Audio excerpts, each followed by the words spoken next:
என் ஆவல் பூமியில் பரத்துக்கேறும் படிகள் போலவே என் பாதை தோன்ற பண்ணும் ஐயா எங்கள் தேவனே.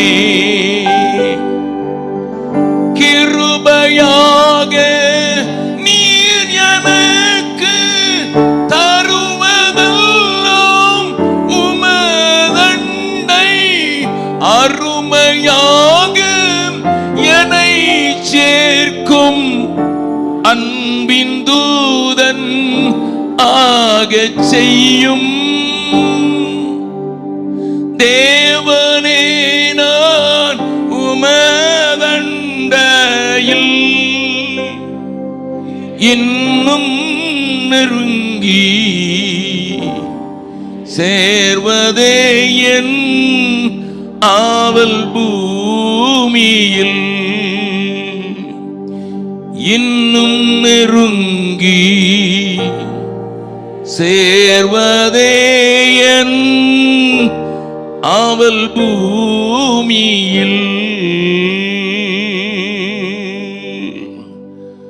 அப்படியாக கிடவது ஆண்டவரே, அப்படியாக கிடவது. இயேசு கிறிஸ்துவின் மூலம் ஜெபம் கேளும் நல்ல பிதாவே. உட்காரலாம். நேற்றைய தினத்திலே கூட்டத்திற்கு வந்தவர்களுக்கு கிருபையின் உச்சக்கட்டம் மிஷனரி ஊழியமே என்கிற தலைப்பின் கீழே நான் வேத வசனத்தில் இருந்து உங்களுக்கு காண்பித்து கொடுத்தேன். கிருபையை குறித்து மேன்மை பாராட்டி சூப்பர் கிரேஸ், ஹைப்பர் கிரேஸ் என்று சொல்கிறவர்களுக்கு இவைகள் மறைக்கப்பட்டிருக்கிறது என்பதும், வேதத்தின் ரகசியத்தை நீங்கள் கண்டால் உண்மையாகவே ஆண்டவருடைய கிருபை எனக்கு கொடுக்கப்பட்டது அவருடைய ராஜ்யத்தின் விஸ்தாரத்திற்காகவும் ஸ்தாபிப்பதற்குமாக என்பதை நேற்றைய தினத்திலே தெளிவாக வசனத்தின் ஆதாரத்திலே நான் உங்களுக்கு விளங்க பண்ணினேன். நேற்றைய தினத்திலே நெகேமியாவின் 9வது அதிகாரத்தில் காணப்படுகிற இரக்கம், தயவு, கிருபை என்கிற 3 வார்த்தைகளை குறித்த தெளிவை நான் உங்களுக்கு கொடுக்கும்படியாக நான் முயற்சி செய்தேன். இரக்கம் என்றால் என்ன? அது தயவு அல்ல. தயவு என்றால் என்ன? அது கிருபை அல்ல என்பதை நான் தெளிவுபடுத்தி காட்டின போது அந்த வார்த்தைகள் அநேகருக்கு அது புதுமையாக இருந்தது. பலகாலமாக நாங்கள் ஆலயத்திற்கு வருகிறோம், நாங்கள் போகாத கூட்டங்கள் இல்லை. ஆனால் நேற்று தான் எங்களுக்கு தெரிஞ்சது, இரக்கம் வேறு, தயவு வேறு, கிருபை வேறு என்பதை நேற்றைய தினத்தில் தான் கண்டோம். அதோடு கூட மாத்திரமல்லாமல் கிருபை எதற்கு கொடுக்கப்பட்டது என்பதையும் நாங்கள் புரிந்து கொண்டோம் என்று எனக்கு சிலர் மெயில் மூலமாக என்னுடைய நம்பரை தெரிந்தவர்கள் அனுப்பியிருந்தார்கள். கர்த்தர் மகிமைப்படுவாராக. இன்றைக்கும் அதே அதிகாரத்தில் இருக்க ஒரே ஒரு வார்த்தை வைத்து இன்றைக்கு முழுவதும் பேசப் போகிறேன். அதே அதிகாரத்திற்கு திருப்பிக் கொள்ளுங்கள். நெகேமியாவின் புஸ்தகம் 9வது அதிகாரம். அங்கே நேற்றைய தினத்தில் இது நெகேமியாவின் ஜெபம் அல்ல, மாறாக ஒரு ஒட்டுமொத்த லேவியரின் ஓலம் என்பதை நான் நேற்றைய தினத்தில் காண்பித்து கொடுத்தேன்.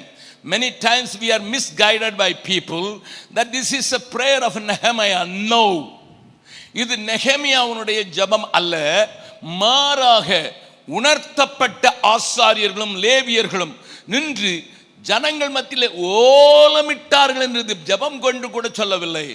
அவர்கள் ஒப்பாரி வைத்து ஜெபித்த ஜெபம் என்று இதை எழுதப்பட்டிருக்கிறது. அந்த ஓலமிடுகிற ஜெபத்திற்கு முன்னதாக ஒரு சின்ன காரியம் நடந்தது. இந்த புஸ்தகத்தை நீங்கள் புரிந்து கொள்வதற்கு மறுபடியும் சரித்திரத்தின் சில பக்கங்களை நான் உங்களுக்கு காண்பித்து கொடுக்கிறேன். இஸ்ரவேல் ஜனங்கள் தொடர்ந்து பாவம் செய்து கொண்டே இருந்தபடியினால், தேவனை விட்டுவிட்டு பாகாலை பற்றித்துக் கொண்டபடியினால், அஸ்திரோத்தை பிடித்து கொண்டபடியினால், மோளேகுக்கு தன்னுடைய பிள்ளைகளையே பலியெடுத்தபடியினால் ஆண்டவர் அவர்களை கைதியாக்கி அடிமைத்தனத்தில் வாழ்ந்த அவர்களை மறுபடியும் எகிப்துக்கு கொண்டு போகாமல் அற்புதங்களை செய்து விடுதலையாக்கி கொண்டு வந்த அவர்களுக்கு அற்புதங்களையே காணாத ஒரு தேசத்திற்கு கொண்டு போனார். Listen, when you are captivated or become a captive in the other land that's in the backslidden condition, எகிப்தில் அற்புதம் நடக்கும், கல்மழை பெய்யும், எல்லாம் நடக்கும். ஆனால் பாபிலோனில் ஒரு அற்புதமும் நடக்கவில்லை. மாறாக பாபிலோனில் நடந்த ஒரு பெரிய அற்புதம் என்று சொல்ல வேண்டும் என்றால் அது தானியேலுக்கும் நடந்தது, தானியேலுடைய தோழர்களுக்கும் நடந்தது. யார்? எங்கள் தேவன் விடுவிக்க வல்லவராயிருக்கிறார். விடுவிக்காமல் போனாலும் அவங்களுக்கு மட்டும்தான் அற்புதம். பக்கத்தில் சொல்லுங்க, பாபிலோனுக்கு போனீங்கன்னா சொல்லுங்க, பார்த்து சொல்லுங்க, அங்க வைத்த வலி சோமாச்சி, இடுப்பு வலி சோமாச்சின்னு சொல்லாத, அது அங்க இல்லை. அங்க வைராக்கியமா இருக்கிறவங்களுக்கு மட்டும்தான் அற்புதம். பிரசங்கமார்களுக்கு தெரியறது இல்லை. ஜனம் எகிப்தில் இருக்கும்போது அவங்களுக்கு அற்புதம் வேணும். சுவிசேஷ கூட்டத்தில் அற்புதம், சபைக்குள்ள வந்த பிறகு அற்புதத்தை பற்றி பேசக்கூடாது. இங்க பேசுறது வைராக்கியம். சிங்கத்தில் போட்டாலும் 3 நேரம் ஜன்னலை திறந்து வச்சுதான் ஐயா ஜெபம் பண்ணுவேன். அல்லேலூயா. நான் பிஸி மேன் தான். தானியேல் அந்த ஜெபத்தை செய்யும் போது எத்தனை வயசு தெரியுமா? தானியேல் சிங்கத்துக்குள்ள போட்டாங்கன்னு சொன்னீங்கல்ல, பிள்ளைக்கே சொல்லி கொடுத்தீங்கல்ல, படம் காட்டினீங்கல்ல. வெறும் படம் தான் காட்டுற நீ. அவனுக்கு எத்தனை வயசு தெரியுமா? 92. 92 சார்.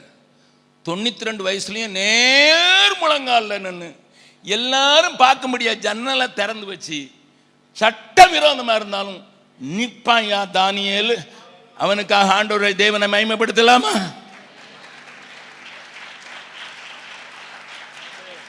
நமக்கு 40லே சேர் கேக்குது, முழங்கால் போட முடியல பிரதர். 92 நேர் முழங்கால் என்னன்னு ஜபிக்கிறான். 3 நேரம் ஜபிக்கிறான். யா, இதை கொடுத்து நான் பேசியிருக்கேன், இன்னொரு செய்தியில கேட்டுக்கொள்ளுங்க. அவனுக்கு வைராக்கியம். சிங்கத்துக்குள்ள தான் போட போறாங்க, போடு. சாத்ராக், மேஷாக், ஆபேத்நேகோவுக்கு தைரியம். ராஜாவாகிய நேபுகாத்நேச்சார் மாண்பு மிகு மதிப்பு மிகுலாம் சொல்லல. ஏய், ராஜா நேபுகாத்நேச்சார், லிசன், அவன் தான் சம்பளம் கொடுக்குறான். சாத்ராக், மேஷாக், ஆபேத் அரசாங்க அதிகாரிகள். அரசாங்கத்தில் ராஜா தான் சம்பளம் கொடுக்கணும். அதுவும் ராஜான்னா பயங்கரமான ராஜா. ஆண்டவரே காண்பிக்கிறார், பொற்தலம் பொன்னாலாகிய தலை நீர்னு சொல்றார் ஆண்டவரே. அவ்வளவு பெரிய பிரதாபமான ராஜா. அவன் ஏண்டா நீ குனியலையான்னு கேட்டா, நேபுகாத்நேச்சார் டக்குன்னுட்டு. நம்ம தான் மாண்புமிகு மதிப்புக்குரிய வணக்கத்துக்குரிய மேயர் வந்திருக்காரா இல்லை தோழர் வந்திருக்கிறாரே தெரியாது. நம்ம ஏன்னா மாண்புமிகு போடலைன்னா அவங்க மாண்பு போயிருமா. ஏன்னா அப்பவுமே காத்துல பறந்துட்டு. லிசன், வைராக்கியமா நிற்கக்கூடியவங்களுக்கு தான் ஆண்டவர் பெரிய காரியங்களை செய்ய முடியும். அப்படி நம்புறவங்க மாத்திரம் அல்லையிலே போடுங்க. வெளியே இருக்கிறவனுக்கு பிசாசு போட்டு உள்ள இருந்து பிசாசோட வர உள்ள. Inside the church everybody should be saints. Outside the church everybody is a sinner. நீ எந்த சபைக்கு போறங்கிறது இல்லை. என்னுடைய டெஃபினிஷன் என்ன? உள்ள வந்தவன்லாம் செயிண்ட், வெளியே இருக்கவன்லாம் சின்னர். நீங்க பார்க்கறத பார்த்தா நாங்க தான் உள்ள வந்துட்டோம் சின்னர், வெளியே இருக்கவன்லாம் செயிண்டா இருக்கிறான். நம்ம ஆளுங்களை பெரிய ஆட்களாக இருப்பாங்களா, சிஓவாக இருக்காங்க. பிரதர் இன்னைக்கு வெள்ளம் வந்துட்டு கார்பெட்லாம் மாற்றணும், ஒரு மணி நேரம் வந்து சிஓன்னு உங்களுக்கு தெரியாதா? நான் ஆடி காரில் ஆடாமல் போகிறேன் தெரியாதா? பாஸ்டர் அவங்ககிட்டலாம் வேலை வாங்க மாட்டார். வேலை இல்லாமல் கிடக்கிறான் அவனை தான் கூடாரு. நம்ம பாஸ்டருக்கணும் மதிப்பு. மேலே உள்ளவங்களுக்கு கீழே உள்ளவங்க தனித்தனி மதிப்பு. பக்கத்தில் சொல்லுங்கள், வெள்ளம் வந்தது இல்லை சொல்லுங்கள். வெள்ளம் எத்தனை பேர் சர்ச்சுக்கு போய் சுத்தம் பண்ண போனீங்க? எங்கள் பொருளை சுத்தம் பண்ணுறதுக்கே நேரம் இல்லை. இல்லை சர்ச்சில் போய் எனக்கு ஃபோட்டோவாக வந்து தூத்துக்குடியில் இந்த சர்ச்சில் இவ்வளோ தண்ணி இருக்குது, இந்த சர்ச்சில் இவ்வளோ தண்ணி இருக்குது, இந்த சர்ச்சில் இவ்வளோ தண்ணி இருக்குது, அங்கே முங்கிடலாம் போல இருக்குது. ஆண்டவரன் வெளியே ஞானஸ்நானம் எடுக்கலாம், உள்ளேயாவது கொடுன்னு கொடுத்துட்டான். இங்கேயும் ஞானஸ்நானம் கொடு. காட் சில நேரங்கள் நம்மகிட்ட விளையாட்டு காட்டுவார். ஆமையா, பட் வி டோன்ட். அதுக்கெல்லாம் நமக்கு நேரம் இல்லை. காசு சேர்க்கணும், காசு சேர்க்கணும், காசு சேர்க்கணும். ஆராதனைக்கு மட்டும் பாஸ்டர் இன்னைக்கு சொதப்புனாருடா. அடே, இவருக்கு வேற சோப்பு போடணுமா உனக்கு? Listen sir, we don't understand God and God's ways. அப்படி பாபிலோனுக்கு கொண்டு போய் 70 வருஷம் கழிச்சு திரும்ப போங்கடா என்று கோரேஸ் என்கிற ராஜா மூலம் அனுப்பி வைத்து இங்க ஆலயத்தையும் கட்டியாச்சு, நெகேமியா மதுளையும் கட்டியாச்சு.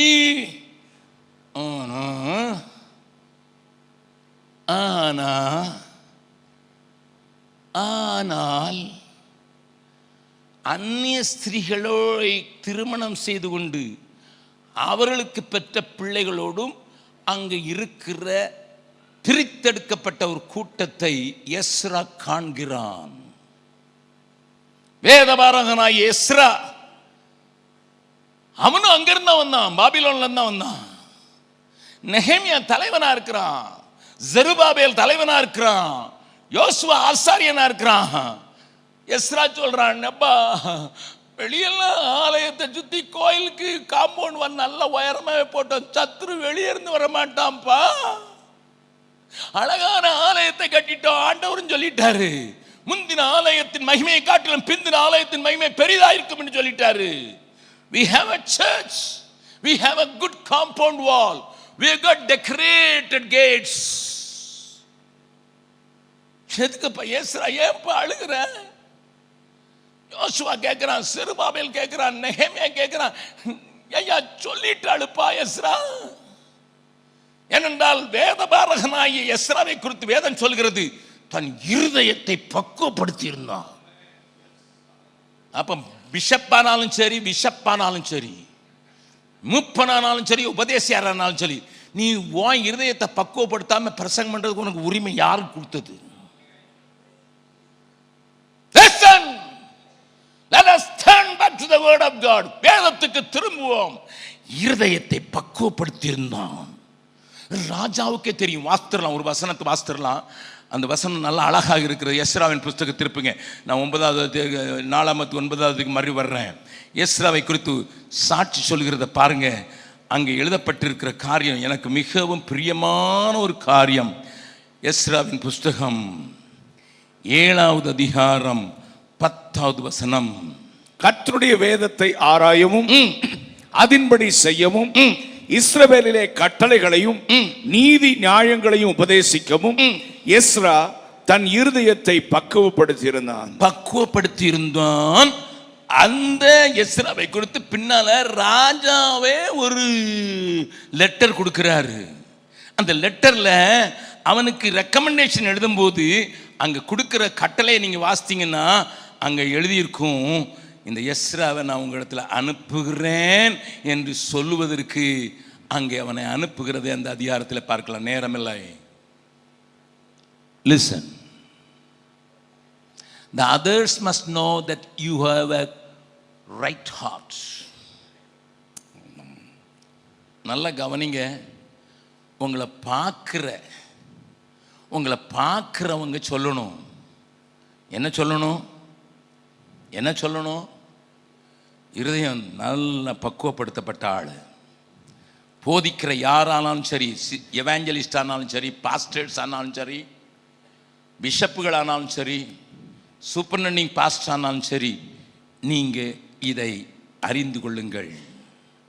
The others must see that your heart is prepared. பக்குவப்படுத்தி இருக்கிற அந்த காரியத்தை கொண்ட எஸ்ரா அழுகிறான். அவனுக்கு தாங்கவே முடியல. அப்போ நெகேமியா போன்ற தலைவர்கள் கூப்பிடும்போது அங்க நடக்கிற காரியத்துல ஒன்னும் செய்ய சொல்றான். அது நடக்கிறதுக்காகத்தான் இப்போ நெகேமியா 9வது அதிகாரம் 1வது வசனத்திலிருந்து 3 வசனங்களை முதலாவது வாசிக்க. அந்த மாதம் 24ஆம் தேதியிலே இஸ்ரவேல் புத்திரர் உபவாசம் பண்ணி ரட்டுடுத்தி தங்கள் மேல் புழுதியை போட்டுக் கொண்டவர்களாய் கூடி வந்தார்கள். இப்ப எல்லாரும் கூடி வந்துட்டார்கள்.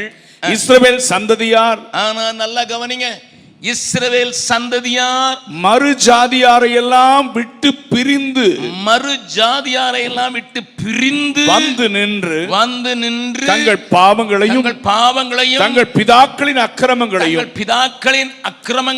அறிக்கையிட்டார்கள். அவர்கள் எழுந்திருந்து தங்கள் நிலையில் நின்றார்கள். நல்ல கவனிங்க. இதை போய் வீட்டில் நான் 9வது அதிகாரத்தை நேற்று வாசித்து தான் சாப்பிடணும்னு சொன்னேன். இன்னைக்கு இந்த காரியங்களை கொஞ்சம் காட்டி கொடுக்கிறேன். They all gathered, எல்லா ஜனங்களும் அவர்களுடைய தலைவர்களோடு கூட, லேவியர்களோடு கூட, ஆசாரியர்களோடு கூட அங்க வந்து நிற்கும்படியான ஒரு சுண்டி இழுக்கும்படியான ஒரு காரியத்தை எஸ்ரா தன்னுடைய கண்ணீரினாலே செய்து விட்டான். It's so beautiful if you read carefully. One man's tear, ஒரு மனுஷனுடைய கண்ணீர், அதுக்கு எவ்வளவு பலம் இருக்குங்கிறத நீங்க எஸ்ராவையும் நெகேமியாவையும் படிச்சீங்க தெரியும். ஒரு மனுஷனுடைய கண்ணீர் உடைஞ்சு போயிருந்த எல்லாத்தையும் 52 நாள்ல, 90 வருஷமா உடைஞ்சு போயிருந்தது 52 நாள்ல எழுத்து கட்டுறதுக்கு பலம் வாய்ந்தது. ஆனா எஸ்ராவுடைய கண்ணீர் ஒரு பெரிய காரியத்தை செய்வதற்கு அவர்களை இயக்கி விட்டது. He was able to gather the whole Israelites in one place with a repentance heart. நான் இவங்களுடைய இவங்க வாழ்க்கையெல்லாம் பார்த்து தேவ சமூகத்தில் நான் விழுந்து கிடக்கிறது வழக்கம். ஆண்டவரே, 2 சொட்டு கண்ணீர் வடிச்சான்னா, எஸ்ரா அழுதுகிட்டு இருந்தான்னா, எல்லாரும் வந்து சேர்ந்து எல்லாரும் மனம் திரும்பி தேவ சமூகத்தில் வைக்கிறதுக்கு உம்மால் அந்த கண்ணீருக்கு அவ்வளவு பலம் இருக்கும் என்று சொன்னால் எனக்கு அந்த கண்ணீரை தாங்க சுவாமி. வில்லியம் பூத் என்கிற ஒரு பெரிய மிஷனரி தலைவர் இருந்தார். சால்வேஷன் ஆர்மி என்று சொல்கிற ரட்சண்ய சேனை என்கிற ஒரு பெரிய ஸ்தாபனத்தை உருவாக்கினவர். பல நாடுகளிலே மிஷனரிகளை வைத்திருந்தார். இன்றைக்கும் ரட்சண்ய சேனைகள் உண்டு, ஆனால் அன்னைக்கு இருந்தது இல்லை. நானாலும் அவங்கள கேப்டன், லெப்டினன்ட், ஜெனரல் அப்படிதான் சொல்லுவாங்க அவங்களுக்கு. அப்படிப்பட்ட ஒரு மிலிட்டரி இயக்கத்தை போல ஆண்டவரை கூறி அறிவிக்கிற ஒரு சேனையை உலகமெங்கிலும் எழுப்பின அந்த மனிதர். அவருக்கு ஒரு கடினமான பகுதியில் வேலை செய்வதற்கு அனுப்பப்பட்ட மிஷனரி மிகுந்த கஷ்டத்தோடு தன்னை தியாகம் பண்ணி கஷ்டப்பட்டு வேதனைக்குள்ளாகி சுவிசேஷத்தை அறிவித்தும் ஒரு ஆளும் ஆண்டவருக்கு சொந்தமாகவில்லை. சரி, முதல்ல கஷ்டமா இருந்துன்னு நினைச்சாரு. 2 வருஷம் ஊழியம் செஞ்சாரு, 3 வருஷம் ஊழியம் செஞ்சாரு, இன்னும் ஒருவனும் ஆண்டவரை ஏற்றுக்கொள்ளவில்லை. அவர் வில்லியம் பூத்துக்கு ஒரு கடிதம் எழுதினார். என்ன எழுதினார்? அவருக்கு ஜெனரல்னு பேரு. General Booth, I want to come back. I am wasting my time here. என்னுடைய நேரத்தை இங்கே நான் வீணடிக்கிறேன், என் பலத்தை செலவழிக்கிறேன். என் பிள்ளை செத்த போது கூட நான் வீட்டுக்கு போகல, நான் குழி தோண்டி புதைச்சேன். நானும் என் மனைவியும் என் கூட சேர்ந்த சிலரும் அந்த இருக்கிற friends. Not a single soul came to the Lord. William பேரிட்டு வந்திருப்பான்னுட்டு அவர் பதிலை எதிர்பார்த்து காத்துக்கொண்டு ஒரு டெலகிராம் வந்தது வில்லியம் பூத்துட்டு இருந்து. கேரி இல்லை, பூத். என்ன? 2 வார்த்தை தான், ட்ரை டியர்ஸ். கண்ணீரை உபயோகப்படுத்திப்பா. அந்த மனுஷன் ஓன்னு அழுதுனால அந்த தேசத்தில் ஒரு பெரிய அசைவு மாத்திரமல்ல, பல 100 சபைகளை ஆரம்பிப்பதற்கு அவரை உபயோகப்படுத்தினார். நல்ல கவனிங்க. கடின உள்ளம் கொண்டவன் நான். குடும்ப பிரச்சனைகள் இருக்கிறது, குடும்பத்தின் தேவைகள் பெரிது. 4 தங்கைமாரோடு கூட இருக்கிறேன். ஆண்டவர் பீகாரை காண்பித்து விட்டார். 20 வருடம் போராடுகிறார். கூட்டத்துக்கு போனால் பின்னால் உட்காந்துருப்பேன். யாராவது பிரசங்கம் பண்ணுறவங்க ஓடி வந்து தலையில் கட்சி, ஆண்டவர் நான் பீகாரை கூப்பிட்டார், இங்கே என்ன செய்கிறேன்னு கேட்பாங்க. பப்ளிக் ஆண்டவர் எம்ப்ரேஸ் பண்ண ஆரம்பித்தா. எங்கேயாவது ஜபம் பண்ணப்போ நான் பீகார். ஆஃபீஸுக்கு போய் டிராயிங் போர்டில் நிற்பேன். ஏன்னா நான் ஒரு டியூல் டிசைனர். நான் டிராயிங் போர்டில் நின்னா பீகார் வரும், பைபிளை திறந்தா பீகார் வரும், நியூஸ் பேப்பர் எடுத்தா பீகார் வரும். பைத்தியம் பிடிச்ச மாதிரி ஆக்கி ஆண்டவர் அப்படி இருக்கின்றார். ஆனாலும் போவதற்கு நான் ஆயத்தமாக இல்லை. ஹிந்தி தெரியாது, குடும்பத்தை விட்டு எப்படி போகிறது? ஒரே மகன் அல்லவா, தலைமகன் அல்லவா, இவ்வளோ தூரம் எப்படி போகிறது? இங்கே தான் 6 மணி நேரம் ஒரு நாளைக்கு வேலை செய்கிறேனே, 9 மணி நேரம் வேலை செஞ்சு 6 மணி நேரம் வேலை செஞ்சேனே, இந்த ஊழியத்தை யார் செய்வா? என் கம்பெனியில் எனக்கு புது ப்ராஜெக்ட் கொடுத்துருக்காங்களே, கம்பெனிக்காரன் விடுவானா? எப்படி பல கேள்விகளோடு கூட இருந்த என்னை பார்த்து ஆண்டவர் ஒரு நாளிலே தன்னுடைய அழகிய கண்களை காட்டினது மாத்திரமல்ல, அதிலிருந்து வடிந்த கண்ணீர் என் மேல் விழுந்ததினால்தான் ஒரு நிமிடமும் நான் நிற்காமல் 13ஆம் தேதி என்னுடைய வேலையை ராஜினாமா செய்ய வேண்டும் என்று அக்டோபர் மாதத்தில் காண்பித்தார். 13ஆம் தேதி வேலை செய்தேன். 15ஆம் தேதி என் பெற்றோரை சந்திப்பதற்கு தூத்துக்குடி வந்தேன். அவர்களோடு கூட ஒரு நாள் இருந்தேன். 16ஆம் தேதி மறுபடியும் புறப்பட்டு சென்னைக்கு சென்றேன். அலுவலகத்தில் போனபோது அவர்கள் சொன்னார்கள், உமக்குரிய பணம் இந்தா இருக்கிறதுன்னு கேட்டார்கள். 19ஆம் தேதி ட்ரெயின் ஏறிவிட்டேன். The tears of the Lord move this rocky Jabakumar. நல்ல கவனிங்கய்யா. ஒரு எஸ்ரா ஜபிக்கிறான். முழு இரவு ஜபம் 37வது வருஷமா நடத்துறாங்க. Praise the Lord for it. But I used to wonder why it's not shaking Tuticorin. ஆனா கண்ணீர் சிந்திட ஒருவேளை யாரும் இல்லையோ. Now it is a only dry prayer தான் போகுதோ. ட்ரை ப்ரேயர் தான் மேலே போகுது. வழக்கமாக ஜெபம் பண்ணிட்டு இருக்கோம். பஞ்சாபுக்கா ஜெபம் பண்ணுங்கள், ராஜஸ்தானுக்கா ஜெபம் பண்ணுங்கள், ஹரியானாவுக்கா ஜெபம் பண்ணுங்கள், மோடிக்கா ஜெபம் பண்ணுங்கள், மூடிக்கா ஜெபம் பண்ணுங்கள். இப்படி ஜெபம் பண்ணி பழகிட்டோம். கிளிப்பிள்ள மாதிரி ஜெபம் பண்ணிட்டோமோ? இஸ் இட் த ரீசன்னு கேள்வி கேட்குது. அவ்வளோ குறை சொல்லலை. அட்லீஸ்ட் 37 years கண்டினியூஸ் அவங்க பண்ணிக்கிட்டு இருக்காங்க. பட் திஸ் ஒன் மேன், பக்கத்தில் இருக்கவங்களை கையை பிடிச்சிக்காங்க, நீங்க ஏன் அதுவா இருக்கக்கூடாது?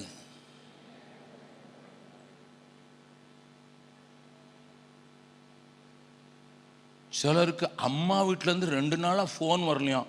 சிஸ்டர் என்ன ஒரு மாதிரி இருக்கீங்க? அம்மா ஃபோனே பண்ண மறந்துட்டாங்க. அதுக்குள்ளே கொட்டுது. சிஎன் குமாரத்தியன் நதியளவாய் கண்ணீர் விடு. ஏன்னா அம்மாட்ட இருந்து 2 நாள் ஃபோன் வரலையா.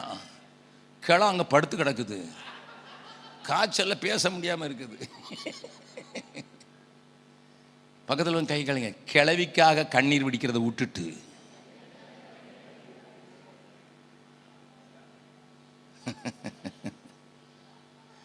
our condition is very pathetic. We don't understand. You don't understand because we don't read the Bible. பைபிளே வாசிக்கிறது இல்லை. டிவியிலேயே கேட்டு பழகிட்டோம். சமைக்கும் போதும் ஆன்லைன் சர்வீஸ், கேரட் வெட்டி கத்திரிக்காய் வெட்டி ஆன்லைன். ஹல்லேலூயா. வந்தாலும் வந்தது கொரோனா.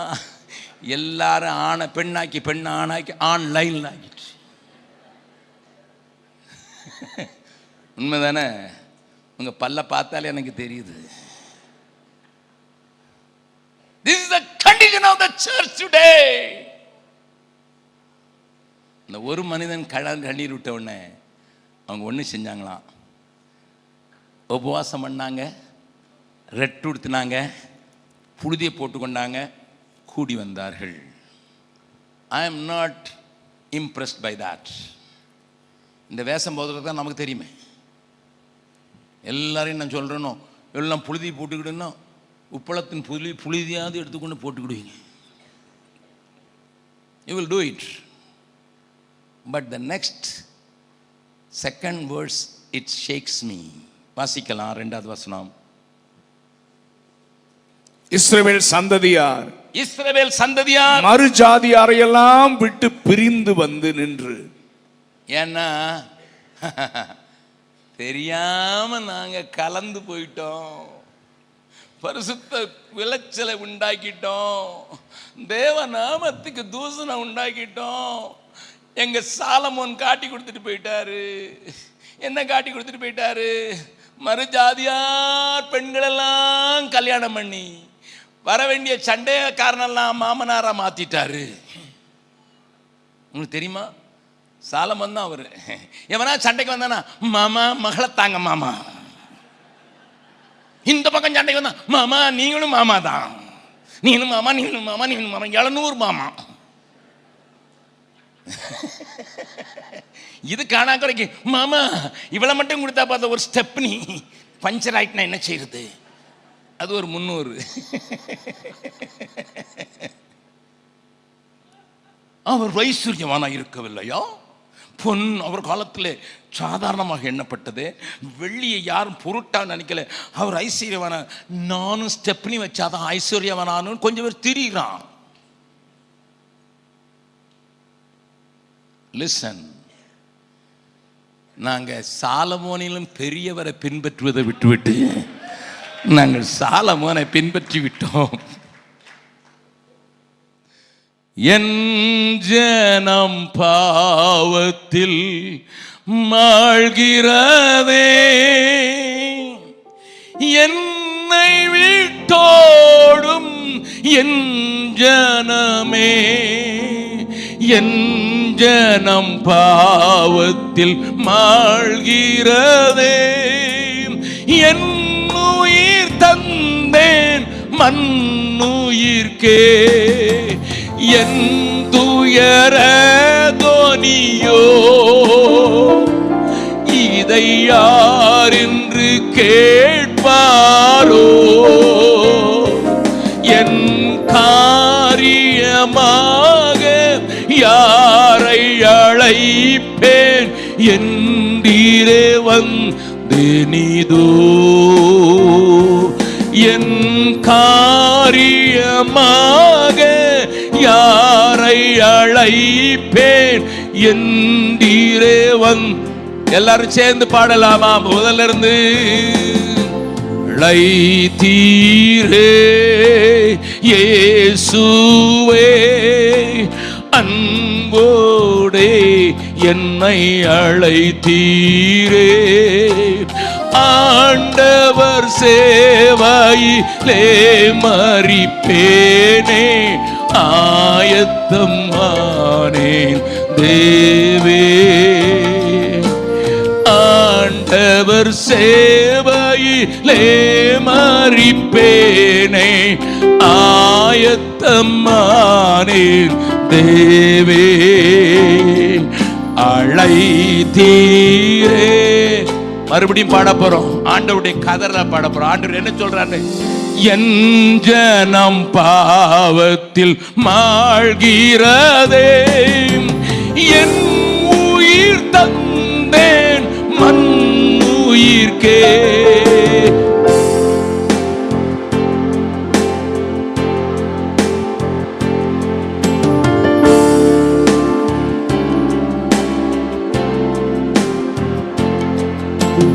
என் துயர தொனியோ இதை யார் என்று கேட்பாரோ, என் காரியமாக யாரை அழைப்பேன் என்றீரே வந்தேனிதோ, அழைத்தீரே இயேசுவே, அன்போடே என்னை அழைத்தீரே, ஆண்டவர் சேவையிலே மரிப்பேனே, ஆயத்தமானேன் தேவே, ஆண்டவர் சேவையிலே மரிப்பேனே, ஆயத்தமானேன் தேவே, அழைத்தீரே.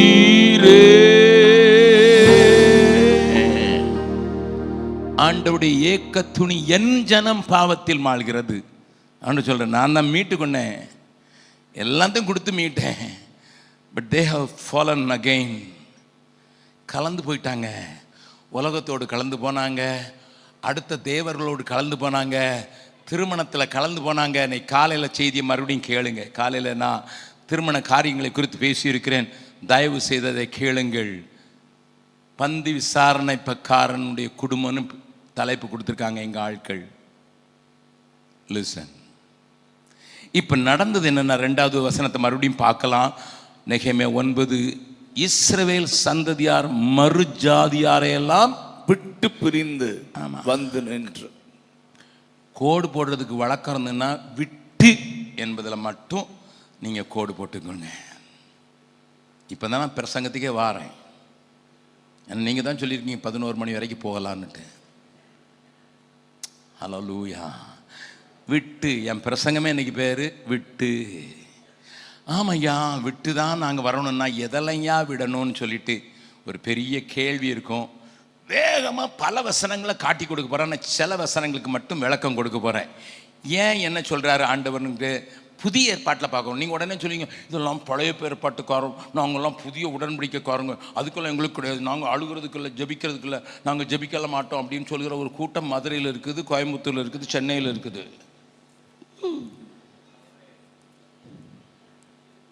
உங்களுக்கு அவங்களெல்லாம் தெரியும், மதுரையில் இருந்தால் கூட தெரியும்.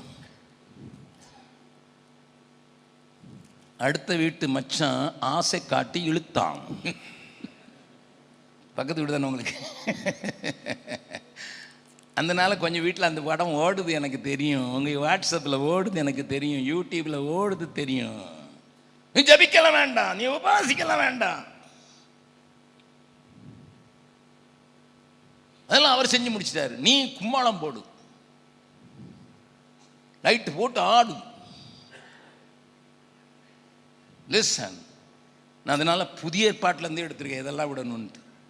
வாசிக்கலாமா? எபேசியருக்கு எழுதின நிருபம் 5வது அதிகாரம் 14வது வசனம். எபேசியருக்கு எழுதின நிருபம் 5வது அதிகாரம் 14வது வசனம். ஆதலால் தூங்குகிற நீ விழித்து மரித்தோரை விட்டு எழுந்திரு. ஹல்லேலூயா. என்ன சொல்றாரு பவுல்? பவுல் என்ன சொல்றாரு? மறுபடியும் எல்லாரும் சொல்லலாம், வெஸ்லி பிரதருக்கு பின்னால. ஆதலால் தூங்குகிற நீ விழித்து மரித்தோரை விட்டு எழுந்திரு.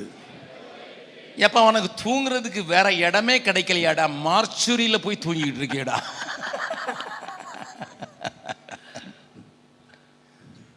இவர் எங்க போய் தூங்கிட்டு இருக்காரு? அதுக்கு என்ன சொல்லுவாங்க? பிரேத குழி. பிரேத என்ன அறை? எனக்கு சமாதிக்குள்ள இல்ல, பிண அறை. இவங்க பிண அறை பக்கத்தில் போய் சொல்லுங்க. தூங்குறதே தூங்குறீங்க, நல்ல இடம் கிடைக்கலையா? பிண வரையிலையா போய் தூங்குவீங்க? யாரோ பின்னால் தூங்கி இருந்து கொஞ்சம் முழிச்சிட்டாங்க. அவங்க என்ன சொல்றாங்க? நீங்கெல்லாம் செத்து போனவங்கடா, நாங்கள் கிடக்குறோம் அதில் தான். உன் சபையில் 4 பேர் தாத்தா தூக்கம் போட்டார்னா கேட்டால் சுகர் இருக்குன்னு சொல்லுவார். நீ சொல்லு, உனக்கு சுகர் இருக்குதோ இல்லையா, நான் இங்கே வந்து படுத்து கிடக்கிறேன் பாரு, அது சொல்லு. See the condition of God. மரித்தோரை விட்டு எழுந்திரு. சரி, ஒரு நேரம் சொல்லிட்டாருன்னா அவர் ரொம்ப கோவப்பட்டார் போல அப்படின்னு சொல்லலாம். ஒரு நேரம் சொல்லி விட மாட்டேங்கிறார் பாருங்க.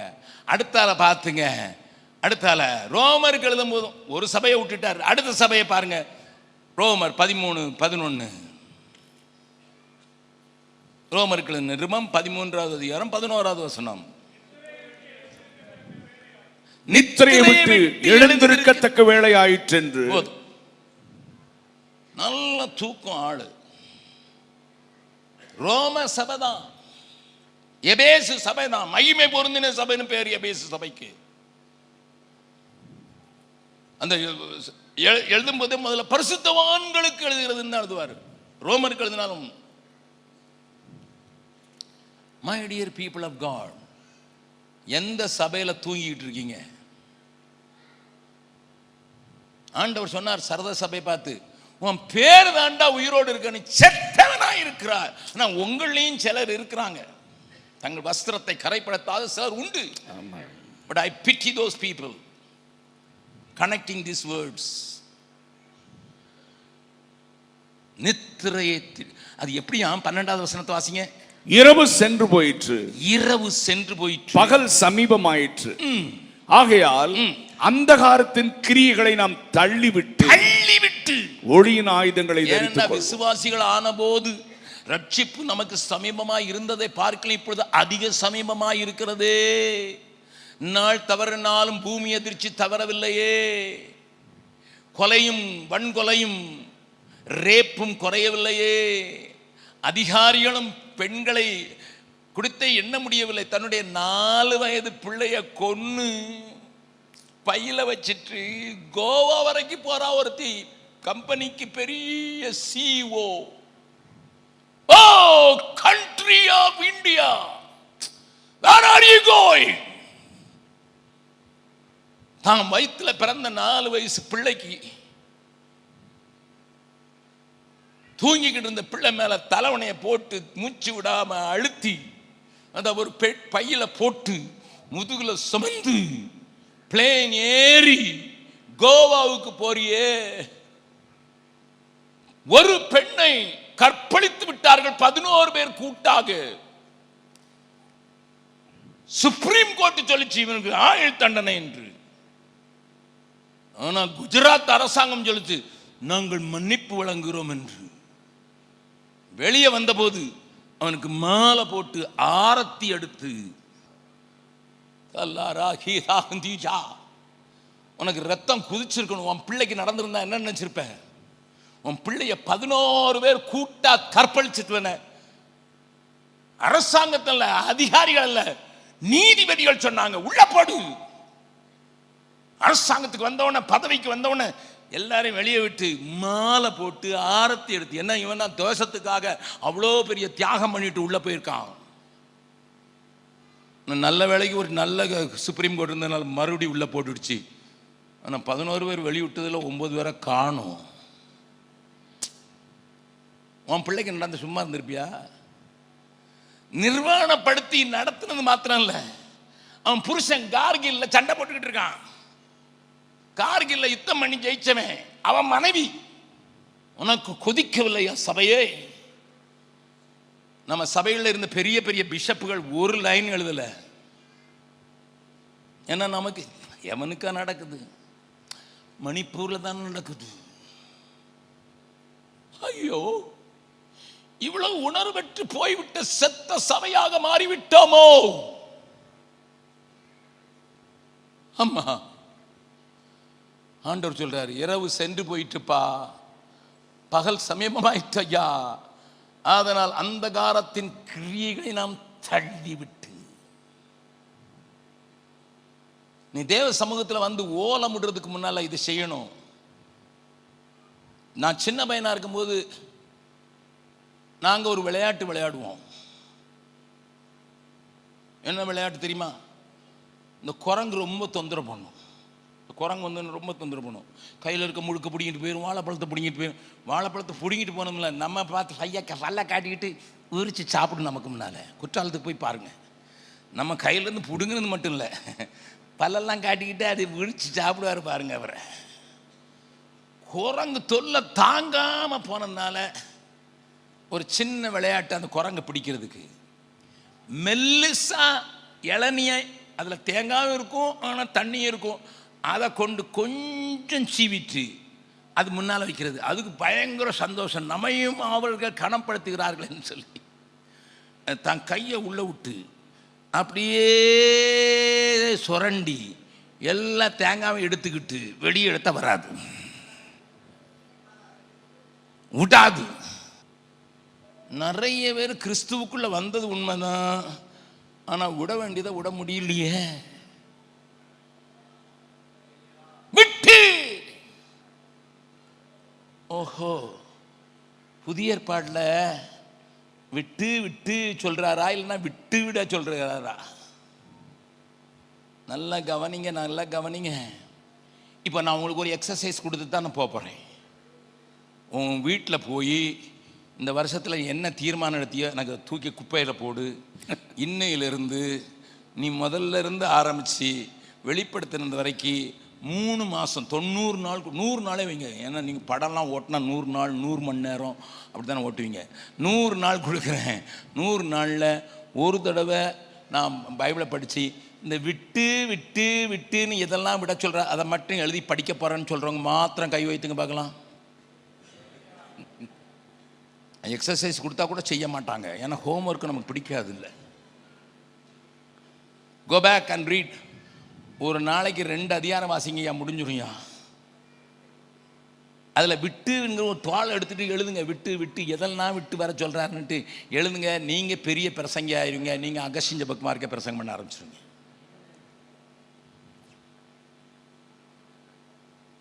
நித்திரை விட்டு எழுந்திருக்க வேண்டிய காரியங்களாயிற்று. அந்த காரத்தின் கிரியை விட்டு இன்னொரு வசனத்தை காட்டி கொடுத்துட்றேன். 16:12 ரோமருக்கு எழுதின நிருபம் 16:17. ரோமன் 16:17. அன்றியும் சகோதரரே, நீங்கள் கற்றுக்கொண்ட உபதேசத்திற்கு விரோதமாய் பிரிவினைகளையும் இடர்களையும் உண்டாக்குகிறவர்களை குறித்து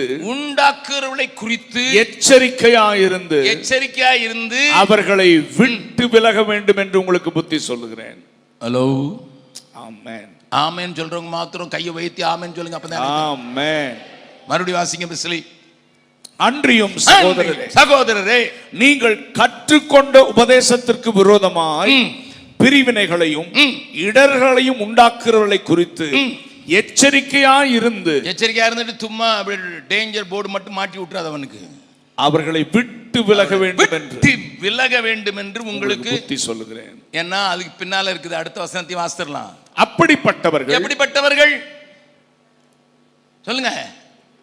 பிரிவினைகளை உண்டாக்கி உபதேசத்துக்கு விரோதமா விகற்பமா போதிக்கிறவர்களை விட்டு விலகணும். அப்படிப்பட்டவர்கள் நம்முடைய கர்த்தராகிய இயேசு கிறிஸ்துவுக்கு ஊழியம் செய்யாமல் தங்கள் வயிற்றுக்கே ஊழியம் செய்து நயவசனிப்பினாலும் இச்சக பேச்சினாலும் கபடு இல்லாதவருடைய இருதயங்களை வஞ்சிக்கிறவர்களுமாய் இருக்கிறார்கள். எவ்வளவு இதுக்கு மேல என்னையா எழுதி கொடுக்கணும் உனக்கு? அதனாலதான் நான் சொன்னேன், என்னதான் தீங்கு நான் இழைத்தேன். அதை பாடலாமா மறுபடியும்? அந்த அம்மா ஒரு தீர்க்கதரிசினிங்கிறதுக்கு ஒரு சின்ன பாட்டில் கூட அவங்க எழுதியிருப்பாங்க. என்னதான் தீங்கு நான் இழைத்தேன், என்னை விட்டோடும் என் ஜனமே. தெரிந்தவர்கள் பாடலாமாம். என்னதான் தீங்கு நான் இழைத்தேன், என்னை விட்டோடும் என் ஜனமே. எத்தனை நன்மைகளோ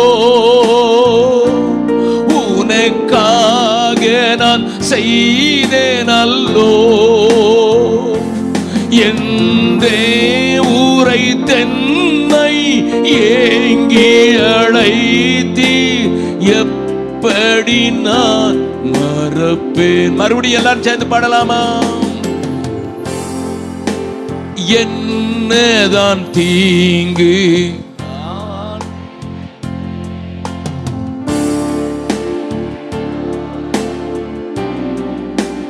வெளியே இருக்க கூட பாடுங்க.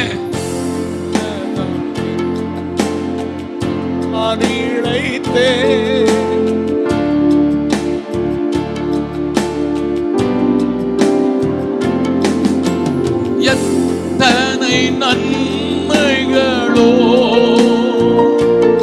உனக்காக நான் செய்தேனல்லோ.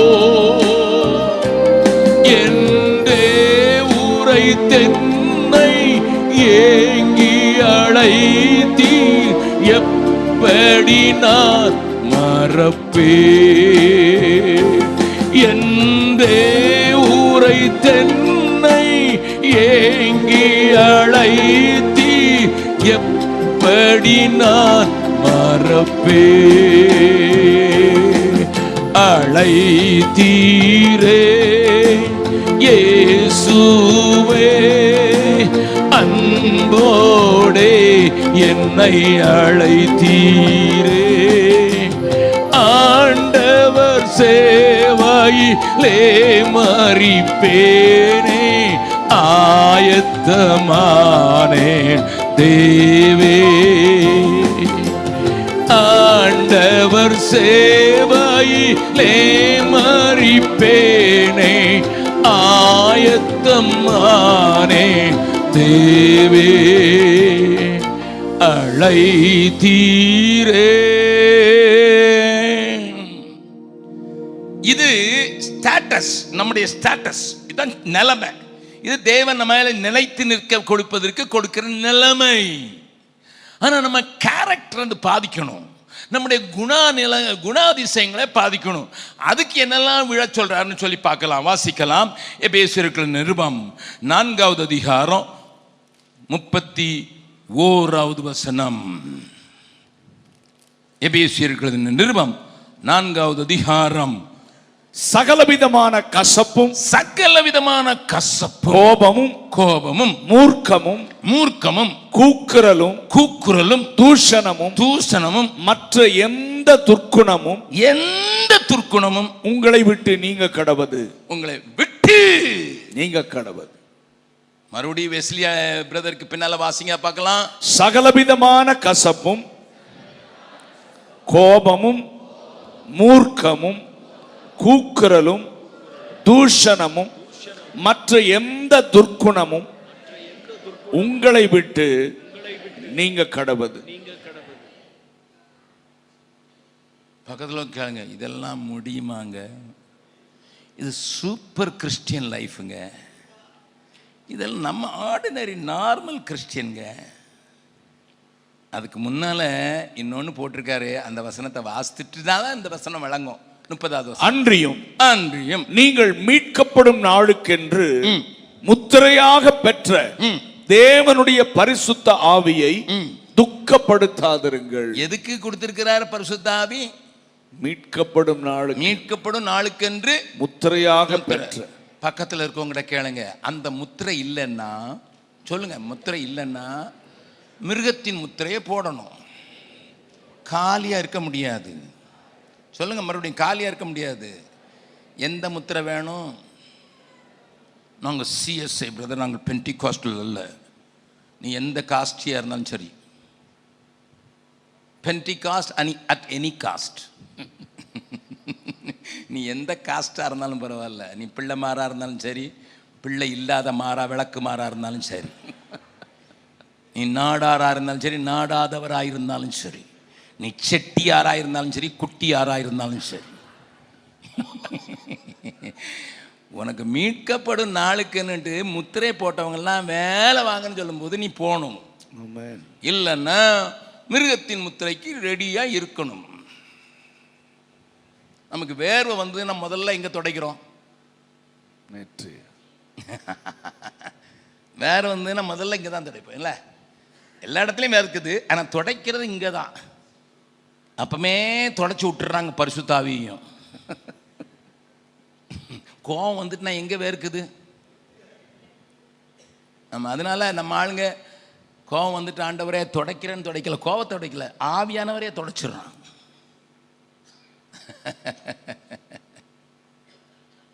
என்ன கேட்கிற அருமையானவர்களே, அப்ப ஆண்டவருடைய ஆவியை நான் துக்கப்படுத்தி இருக்கிறேனாங்கிறத சோதிக்கு, ஆண்டவரே எங்க அப்பாவுக்கு ஒரு வியாதி இருந்தது, அது என்ன பிடிச்சது. நீங்க கேட்பீங்க என்ன வியாதின்னா, எங்க அப்பாவுக்கு ஆபீஸ்ல ஏதாவது எவனாவது இடைஞ்சல் பண்ணிட்டான்னா வீட்டில் வந்து சின்ன குட்டி பிள்ளைகிட்டோட பேச மாட்டாங்க, அவனுக்கு மௌன விரதமாயிரும். எங்கள் வீடு கலகலகலகலன்னு இருக்கிற வீடு. நாங்கள் கொக்கோ கொக்கோன்னு சிரிச்சாதான் எங்களுக்கு தெரியும். எங்கள் அம்மாவுக்கு பேர் ஜாய். ஜாய் இருக்கிற இடத்துல ஜாய் தான் கலகலகலகலன்னு இருக்கும். எங்கள் அப்பா மௌன விரதம்னா எங்கள் வீடு மயானமாயிரும். ஒருத்தர் கூட பார்க்க மாட்டோம். ஏன்னா எங்கள் அப்பா வந்து சொன்னேன், எங்கள் அம்மா சோறு போட்டாங்கன்னா சோறு வேணுமான்னு கேட்பேன், தண்ணி வேணுமா, எருமை மாடு வந்துடும்ல. இந்த வியாதி எனக்கும் கொஞ்சம் வந்துச்சு. ஏன்னா என்னாலும் அப்பனுக்கு பிள்ளை தப்பாம பார்க்கணும்ல, அது கொஞ்சம், அது அங்கே ஜென்ம சுவாமம் அப்படியே கொஞ்சம் வந்தது. எனக்கு வீட்டில் எல்லாம் பொருளும் இருக்கணும். ஏன்னா எங்கள் அம்மா தீப்பெட்டி எடுக்கிற இடத்துல தீப்பெட்டி வைக்கணும், சீப்பு வைக்கிற இடத்துல சீப்பு வைக்கணும், என்ன யாரும் காமனாக யூஸ் பல்பொடி வைக்கிற இடத்துல பல்பொடி வைக்கணும். அது மாற்றி வச்சுன்னா டொக்குன்னு விழும் டீச்சர், அதனால டொட்டுன்னு விழும். அதனால நாங்கள் அப்படியே வளைக்கி படிக்கிறோம். என் வீட்டுக்காரி எடையன்மலை என்கிற ஊரில் பிறந்தா சுற்றி மாந்தோட்டம் வாழைத்தோட்டம் அப்படிலாம் இருந்ததுனால மாங்காய் ஒரு பக்கம் தேங்காய் ஒரு பக்கம் அதை போட்டு பழகினவங்க. கோழி உள்ள வந்து கட்டில் தான் அது படுத்துருக்கும். நான் கிராமத்தில் ஆளுங்க. ஆமாம், கோழி முட்டை போடுறது சில நேரம் பீரோக்குள்ளே. எங்கள் சேலெல்லாம் அடுக்கி வச்சுட்டு பீரோவை அல்மாரியை பூட்டாமல் இருந்தால் அங்கே கொண்டு முட்டை போடும். அவங்க சேலை கட்ட போகும்போது டொக்குன்னு ஒன்று என்னென்ன முட்டை போடும். சேலை எப்படி முட்டை போடும்? கோழி முட்டை அங்கே போட்டு.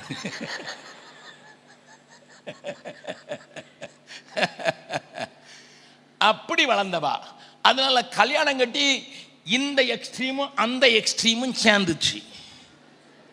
இது இங்கே ஒரு தீப்பெட்டியை மாற்றி வச்சாலும் கொட்டு வாங்குற கொட்டு, இங்கே தீப்பெட்டி எல்லாம் எந்த பெட்டி எங்கேயும் வை. அதனால என் மனைவி பீகார் வந்தபோது கொஞ்சம் பின்னால் கற்றுக் கொடுத்துட்டேன். அப்படி கொஞ்சம் இருக்கும். எனக்கு உடனே எங்கள் அப்பாவின் ஆவி இறங்கும். எலியாவின் ஆவி எலிசாவின் மேலே ரெட்டத்தினே இறங்கும். நான் பேச மாட்டேன். காலையிலேருந்து சாப்பிட்றீங்களா ஒரு சத்தம் கிடையாது. எங்கள் அப்பாவது ஆன்னு சொல்லுவார், நான் அதுவும் சொல்ல மாட்டேன். டீ குடிக்கிறீங்களா? என் மனைவி தெரிஞ்சிடும், வந்துட்டு ஆவி இறந்துட்டு. பின்னாலே தெரியவா, சாப்பிட்றீங்களா இருக்கீங்களா வைக்கிறீங்களான்னு பின்னாலே தெரிஞ்சு. சாயங்காலம் சூரியன் அஸ்தமிக்கிறது முன்னால் நாங்கள் ஒன்று ஒப்புரவாகி கையை பிடிச்சி ஜோம் பண்ணி அந்த நாட்களை கடத்துறது வழக்கம். பக்கத்தில் கையை பிடிச்சி சொல்லுங்கள், ஜன்ம சுபாவம் அப்பப்போ வரும். அப்பா அம்மா விட்டுட்டு போன சொத்து வரும், தாத்தா பாட்டி விட்டுட்டு போன சொத்து வரும். அப்போ அதை கொட்டி வைக்கணும். இல்லைன்னா கூட இருக்கிற பரிசுத்தாவியானவர் ரொம்ப துக்கப்படுவார். பக்கத்தில் இருக்கிறவங்கள பார்த்து கேளுங்க, தொடாதீங்க. இப்போமாவது விடணுன்னு என்ன வருதான்?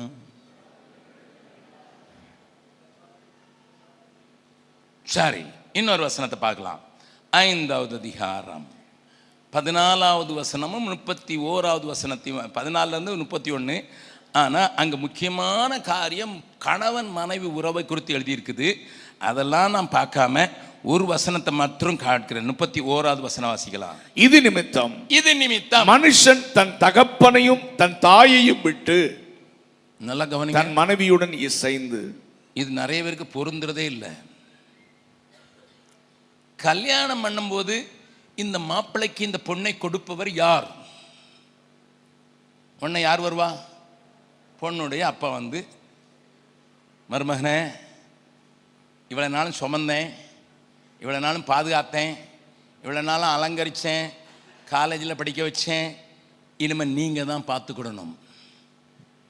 அவர் மனசில் சொல்லுவார், விட்டுட்டு போயிடாதீர்மையா, கூட சீதனத்தையும் அனுப்பி வச்சிடும். சரி, சீதனமாக அனுப்பிச்சாச்சு. என்ன கேட்டாரோ வாங்கி கொடுத்தாச்சு. அதுக்கு முன்னாலே பேரெல்லாம் முடிஞ்சிச்சு. அதெல்லாம் முடிஞ்ச வாங்கி கொடுத்த பிறகு அங்கே போனவர் வீட்டில் போனவுடனே, உங்கள் அப்பா வீட்டிலேருந்து என்னடி கொண்டு வந்த? நல்லா கவனிங்க. உடனே இந்த அம்மா, எப்படிப்பட்ட ஆளை பார்த்துருக்கீங்க, இவன் எந்த நேரம் கேட்டுக்கிட்டே இருக்கான். உடனே இவர் அம்மாவுக்கு ஃபோன் பண்ணார், மாமியாருக்கு. அதாவது இந்த அம்மாவுடைய, இந்த பெண்ணுடைய மாமியாருக்கு. அம்மா, பொண்ணை கட்டி வச்சிங்களா பேயை கட்டி வச்சிங்களா? ஒன்று அங்கிருந்து சொல்லும், தாய் விட்டாத்தடா. யாரு? பொண்ணை கட்டி வச்சிங்களா பேயை கட்டி வச்சிங்களா? இவன் கேட்ட போது நானே பேய் தானே சொல்லும் தாய். சில பிசாசு, ஒரு கார்த்திகிட்ட கேளுங்க, பிசாசு போவாது சில நேரம். போனா எங்கே போ சொல்கிற? இதுக்கு அட்ரஸ் வேற கொடுத்து அனுப்பணுமா? நான் ஒரு இன்ட்ரெஸ்டிங்கான சொல்கிறேன். பீகாரில் கன்வென்ஷன் நடக்குது. நான் பேசிக்கிட்டு இருக்கேன். அங்கே ஒரு பொண்ணு வந்து உட்காந்துருக்குறா, முன் வரிசையில் உட்காந்துருக்குறா. கன்வென்ஷன் 4 நாள் கன்வென்ஷன். எல்லாரையும் நோட்டீஸ் போட்டுலாம் கூப்பிட்டது. அங்கே ஒருத்தி உட்காந்துருக்குறா.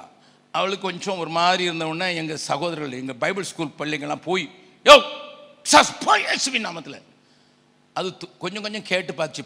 போனா என்னடா, டேய் நீங்கள் தானே நோட்டீஸ் போட்டு வான்னு சொன்னீங்க, இப்போ போய் போன்னு சொல்கிறீங்களா? என்னடா அவள் என்ன விளையாடுறீங்க? இவனுக்கு ஒன்றும் புரியல. இது என்ன இந்த பிசாசு? அவன் நினச்சிட்டான் இந்த பிசாசு என்ன பிசாசு, நம்ம போன்னு சொன்னால் அது சொல்லுது நீங்கள் தான்டா கூட்டிங்கன்னு சொல்லுது.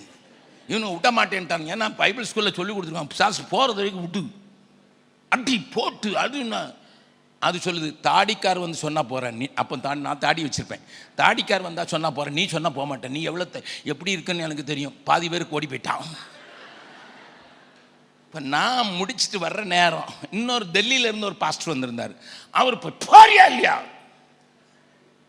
யோ உன் வண்டவளத்தெல்லாம் அவுத்து விடட்டுமா. அதுக்கு பிறகு டெல்லியே போயிட்டார், காய்ச்சலோடு போயிட்டார். இப்போ நான் மற்றவங்களுக்கெல்லாம் பேசிட்டு சொல்லி ஜோம் பண்ணிட்டு, அண்ணே இது போக மாட்டேங்குதுன்னு என்னை கூப்பிட்டு போனா, அது பிசாசு இல்லை, அது பைத்தியம். ஏன்னா அதுக்கு முன்னால் கேட்டிருக்கிட்டே போங்கிறீங்க, போயிடுறேன். ஆனால் ட்ரெயின் 5 மணிக்கு தான், மணி 3 தான் ஆகுது, தெரியுதா.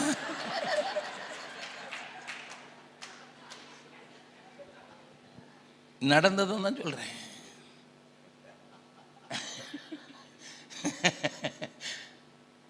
பக்கத்தில் கொஞ்சம் சொல்லுங்க, பைத்தியத்துக்கே தெரியும் எப்போ போகணுன்னுட்டு, ஆனால் புருஷனுக்கு தெரிய மாட்டேங்க எப்போ விடணுன்ட்டு. தன் தகப்பனையும் தாயும் விட்டு தன் மனைவியுடன் இசைந்து. நிறைய பேருக்கு பிரச்சனை மாமியார் தான். நான் கண்ணன்னு பொண்ணுன்னு பொத்தி வளர்த்தேன், இன்னைக்கு வந்து அவ கொத்திக்கிட்டு போயிட்டா. எத்தனை பேர் குடும்பத்தில் இந்த கலாட்டா பண்ற மாமியார்கள் மாத்திரம் அல்லையா போடலாம். ரொம்ப சூட்டி பாருங்க, ரொம்ப சூட்டிப்பா தான் பிரசங்கத்தை கேட்குறீங்க. ஆண்டவரனோடு கூட பேசுகிறார், என் தேவன் செய்ய சொன்னபடியே செய். என் 4 பிள்ளைகளுக்கு கல்யாணம் பண்ணி வச்சிருக்கிறேன், 4 பேருக்கும் 9 பேர பிள்ளைகள் இருக்காங்க, எல்லாருக்கும் குழந்தை இருக்கிற 2 இருக்காங்க, மூத்தவனுக்கு 3 இருக்குது. அவங்க குடும்பத்தில் சில காரியங்கள் வரும்போது 2 பேரும் வருவாங்க, பிரச்சனைகள் வராது, சில காரியங்களை தீர்மானிக்க முடியாமல் எப்படி இருக்கும், 2 பேரும் வருவாங்க. நான் சொல்லுவேன், நான் ஆலோசனை மட்டும்தான் சொல்லுவேன், நான் உனக்கு ஆர்டர் போட மாட்டேன். ஐயா நான் அவங்க சொல்லுவாங்க, மாமா என் மருமகனே சொல்லுவார், மாமா நீங்கள் இன்டர்நேஷ்னல்லாம் சுற்றிட்டு வரீங்க, ஒரே உங்களுக்கு நிறைய பழக்கம் இருக்குது, நீங்கள் சொல்லுங்கள் நாங்கள் கேட்குறோம். நோ, என் பிள்ளைங்க சொல்லுவாங்க, டாடி நீங்கள் சொன்னால் நாங்கள் கேட்குறதுக்கு ரெடியாக தானே இருக்கோம், அப்படி தானே எங்களை வளர்த்துருக்கீங்க, கீழ்ப்பிடிக்கிற பிள்ளைங்களாக தான் வளர்த்துருக்கீங்க. எஸ், ஆனால் கணவன் மனைவி மத்தியில் நடக்கிற சின்ன தீர்மானம் பண்ணுகிற காரியத்தில் கூட நான் உள்ளே என் மூக்க நுழைக்க மாட்டேன். என் ஆண்டவரே கதவை தட்டி நின்று நான் ஆலோசனை சொல்கிறேன்னு சொல்கிறவர், நான் என் பிள்ளைய ஒருத்தனுக்கு கொடுத்தாச்சு அல்லது ஒரு மனைவியை கொண்டு வந்தாச்சுன்னா அது அவங்க குடும்பம், என் குடும்பம் அல்ல. That is their family. Until the marriage they are my family, but after marriage it is their family. அவங்க தான் தீர்மானம் எடுக்கணும். அவங்க என்கிட்ட கேட்பாங்க, என் பிள்ளைங்க நல்ல பிள்ளைங்களாக வளர்த்துருக்கனால என் ஆலோசனை கேட்பாங்க. நான் சொன்னேன் ஆலோசனை தான் சொல்கிறேன், ஆர்டர் போட மாட்டேன். எங்கள் குடும்பத்தை வந்து பாருங்கள், நாங்கள் சந்தோஷமாக சமாதானமாக இருக்கிறோம். எதுக்கு இதை சொல்கிறேன் தெரியுமா? தைரியமாக சொல்ல முடியும் நான் எந்த மேடையிலையும். I don't interfere in their lives. சிலர் பேரம்பேத்தி வரைக்கும் புதமுக்கிறது, எல்கேஜி கூட்டு போகிறது, எல்கேஜி கூட்டு வர்றது தாத்தா வேலை தான். நல்லது, உங்கள் பிள்ளைங்களுக்கு உதவி செய்யுங்க, நல்லது. பட்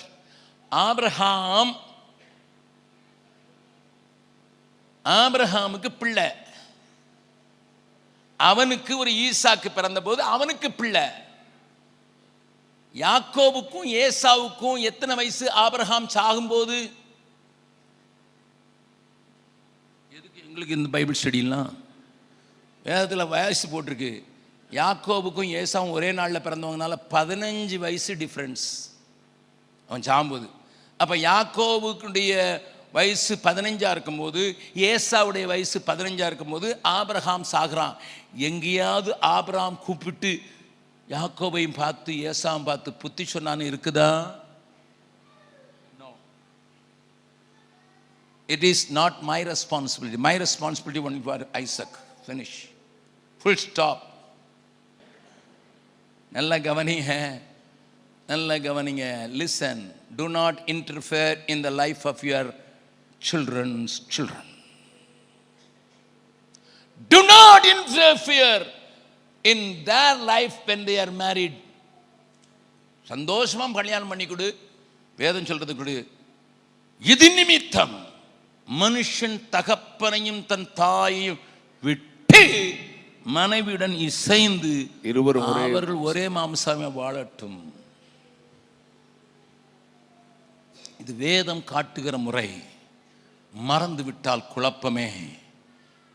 இன்னும் ஒன்று மட்டும் சொல்லிடுறேன், வாசிக்கலாம். எபேசியர் 6:9. எஜமான்களே நீங்களும் அப்படியே நீங்களும் வேலைக்காரருக்கு செய்ய வேண்டியவைகளை செய்து அவர்களுக்கும் உங்களுக்கும் எஜமானானவர் பரலோகத்தில் இருக்கிறார் என்று அவரிடத்தில் பட்சபாதம் இல்லை என்றும் அறிந்து கடும் சொல்லை விட்டுவிடுங்கள். The relationship between the servants and the masters.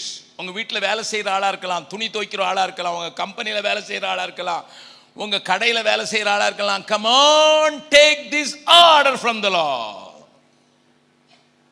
நல்லா கவனிங்க. ஆண்டவர் நான் அந்த மூணையும் சொன்னேன். ஃபேமிலிக்குள்ள எப்படி இருக்கணும்னு எதை விட சொன்னாருன்னு சொன்னேன், சபைக்குள்ள எப்படி இருக்கணும்னு சொன்னேன், இப்ப வேலைக்காரங்கிட்ட இருக்கிற உறவும் எப்படி இருக்கணும்னு சொல்றேன். நான் சொல்லல, வேதம் சொல்லுது. என் சத்திய வேதம் முழு மனிதனுக்கும் முழு ஆலோசனை சொல்கிற சத்திய வேதம். அதைத்தான் எழுதி ஆண்டவர் உங்களுக்கு கொடுத்திருக்கிறார்.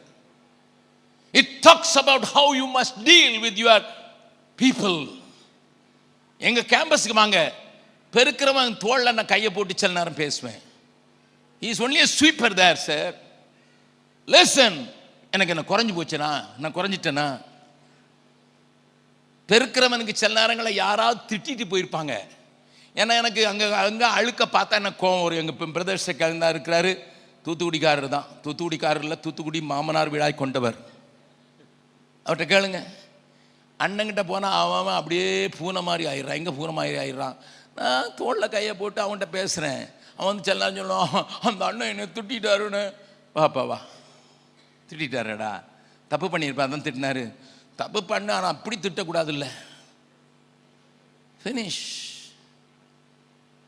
ஏன் நம்மளால் முடியல? நம்ம பெரிய ஜமீன்தார்கள், 6 அடி நிலத்துக்கு சொந்தக்காரர்கள், ஜமீன்தார். பக்கத்தில் இருக்கும் சொல்லுங்க, அதாவது கிடைக்குமா? சொல்லுங்க, அதாவது கிடைக்குமா? ஒரு எம்பி கூட நான் ட்ரெயினில் போனேன், என் கம்பார்ட்மெண்ட்லேயே இருக்கிறாரு. நான் சார் உங்களுக்கு தான் பிளைன் டிக்கெட் கிடைக்கல, எதுக்கு சார் நீங்கள் ட்ரெயினில் போகிறீங்கன்னு கேட்டால் அவர் சொல்கிறார், உங்களுக்கு தெரியாதா எதுக்கு? உங்களுக்கு தான் பிளைன் டிக்கெட் இலவசமாக தான் அரசாங்கம் கொடுக்கல, எதுக்கு ட்ரெயினில் போகிறீங்க?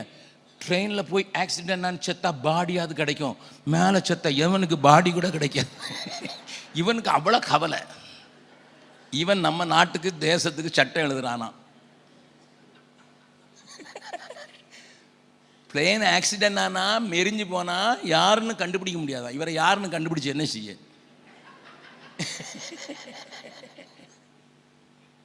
நம்மளை மாதிரி தான் வரும். நமக்கு கல்லறையில் தான் கஷ்டம். கல்லறை தோட்டம் கிடைக்குமா? நான் கல்லறை தோட்டங்களே தரேன், வா.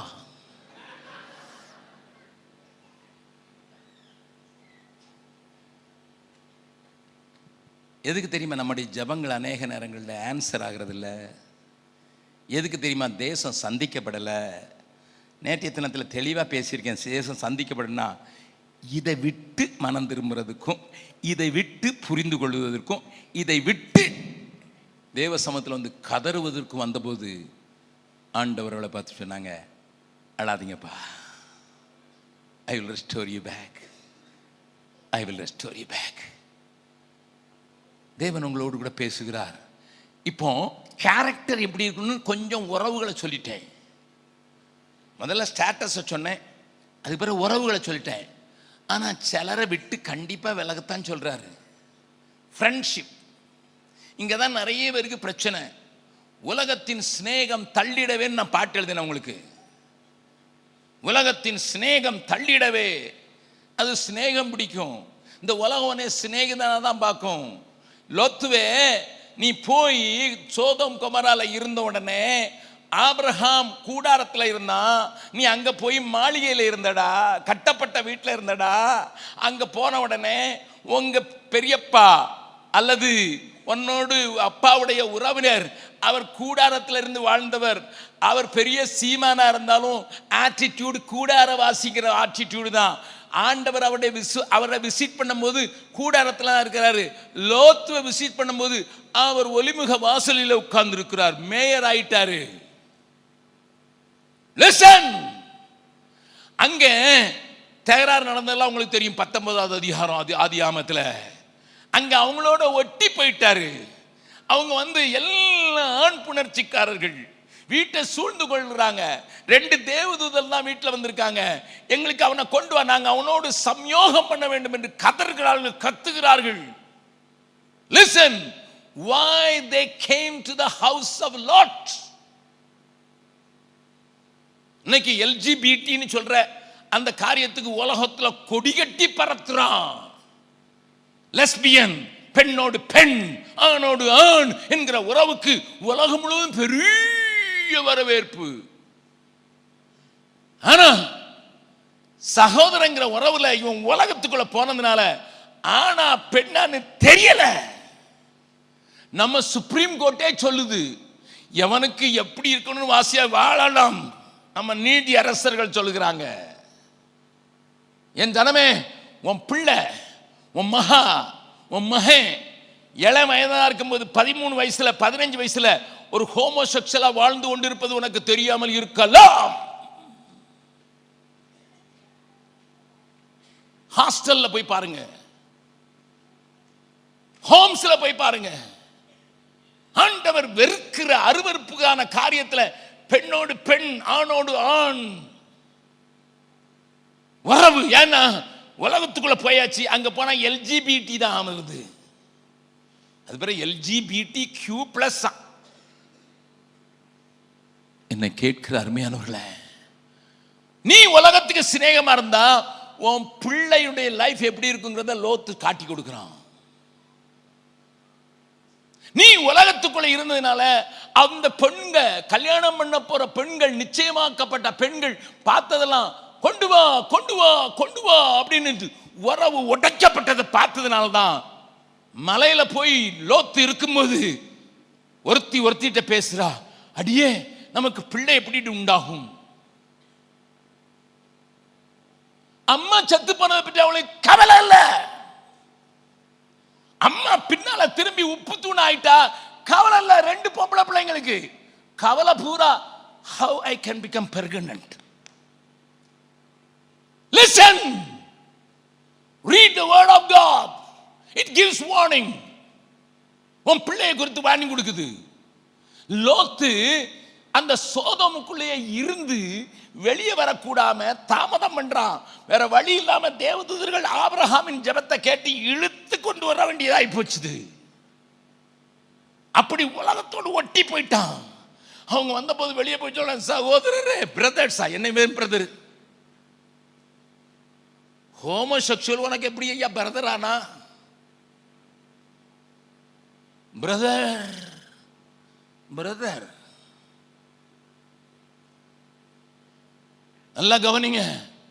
உறவு வைத்துக் கொள்ளுங்கள். பக்கத்து வீட்டில் உறவு வச்சீங்க, எதிர்த்த வீட்டில் உறவு வச்சீங்க, வேலை செய்கிற இடத்துல உறவு வச்சுங்க. ஆனா உங்க ஸ்நேகம் எது வரைக்கும் போகணும்னு கோடு போட்டு வச்சீங்க. You cannot have fellowship with them. You can have friendship with them. ஏசு ஆயக்காரலோடு கூட பந்தி இருந்தது உண்மை. But he was a friend தான் சொன்னாங்க.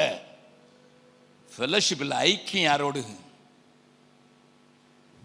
ஐக்கியம்? இவர் இருந்ததுனால சகோதரர்களே, தூதனா பார்த்து பிடிச்சி இழுத்து போட்டு கதவை அடைச்சிட்டான். கண் மயக்க முடிஞ்சிட்டு போயிட்டானுங்க. இவர் 2 பொம்பளை பிள்ளைங்க மேல மலையில இருக்கிறா. கர்சன பூரா how I can have sex. அக்கா தங்கச்சிக்குள்ள பேச்சு நடக்குது, செக்ஸ். அவங்க என்ன சொல்லியிருக்கணும்? அம்மா தாண்டி உலகத்தை திரும்பி பார்த்து இப்படி கெட்டு போனாங்க. ஆண்டவர் சொன்னார திரும்பி பார்க்காத நீ அம்மா அம்மா கெட்டு போகாம இருந்துட்டா பாருங்க, பொம்பளை பிள்ளைங்களை விட்டுட்டு போயிட்டாங்களேன்னு சொல்லி அழுது இருக்கணும். But there is no record. Rather they won't have sexual urge. உடனே ஒருத்தி சொல்றா, அப்பாவை நல்லா குடிக்க கொடுத்துட்றேன், இன்னைக்கு நான் அவரோட போய் படுக்கிறேன், நாளைக்கும் குடிக்க கொடுத்த உடனே அவரோட. என் வேதம் சொல்கிறது, அவர்கள் படுத்ததையும் எழுந்திருந்ததையும் லோத்து அறியவில்லை. he was so dead. உலக சிநேகவனை மரித்தவனா மாத்திரும். உன் பிள்ளை உனக்கு என்ன செய்ததுன்னு கூட தெரியாது. ஒரு 2 சாபமான சந்ததியை விட்டு போற பிள்ளைகளை பெற்று விட்டான். அவங்களுக்கு பேர் மோவாப், அம்மோனியர். உன் பிள்ளை இந்த உலகத்துக்கு சாபமா வரணும், சாபமான சந்ததியை விடணும்னு வாஞ்சிக்கிறியா? உலகத்தோடு வாழு, உலகத்தோடு சிநேகமா வாழு, போடு. In your relationship with the world, in your relationship, அதாவது fellowship, ஃப்ரெண்ட்ஷிப்புக்கும் ஃபெல்லோஷிப்புக்கும் உள்ள வித்தியாசம் போடுங்க. ஃப்ரெண்ட்ஷிப்னா hello sir, praise the Lord, நல்லா இருக்கீங்களா, உங்க பிள்ளை நல்லா இருக்கா, இது ஃப்ரெண்ட்ஷிப் தான். ஃபெல்லோஷிப் இல்லை. ஒரே பாத்திரத்தில் பானம் பண்ணுகிற நீ, அதுக்கு பேர் ஐக்கியம். நம்முடைய ஐக்கியம் பிதாவோடும் அவருடைய குமாரனாகிய இயேசு கிறிஸ்துவோடும் இருக்குதுன்னு சொல்லணும் நீ. அதுக்கு பேர் ஐக்கியம்.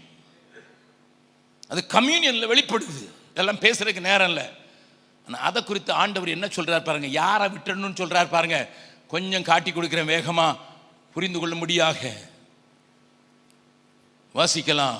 1 கொரிந்தியர் 5:2, அதுக்கு பிறகு 13, அதுக்கு முன்னால வாசிக்கலாம் 2 தெசலோனிக்கேயர் 3:6 வாசிங்க.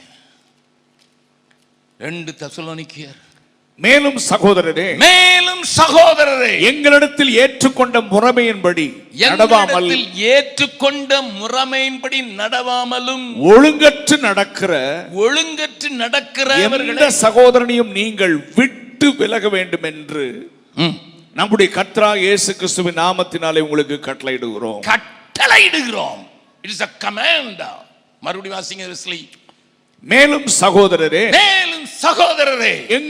எங்களிடத்தில்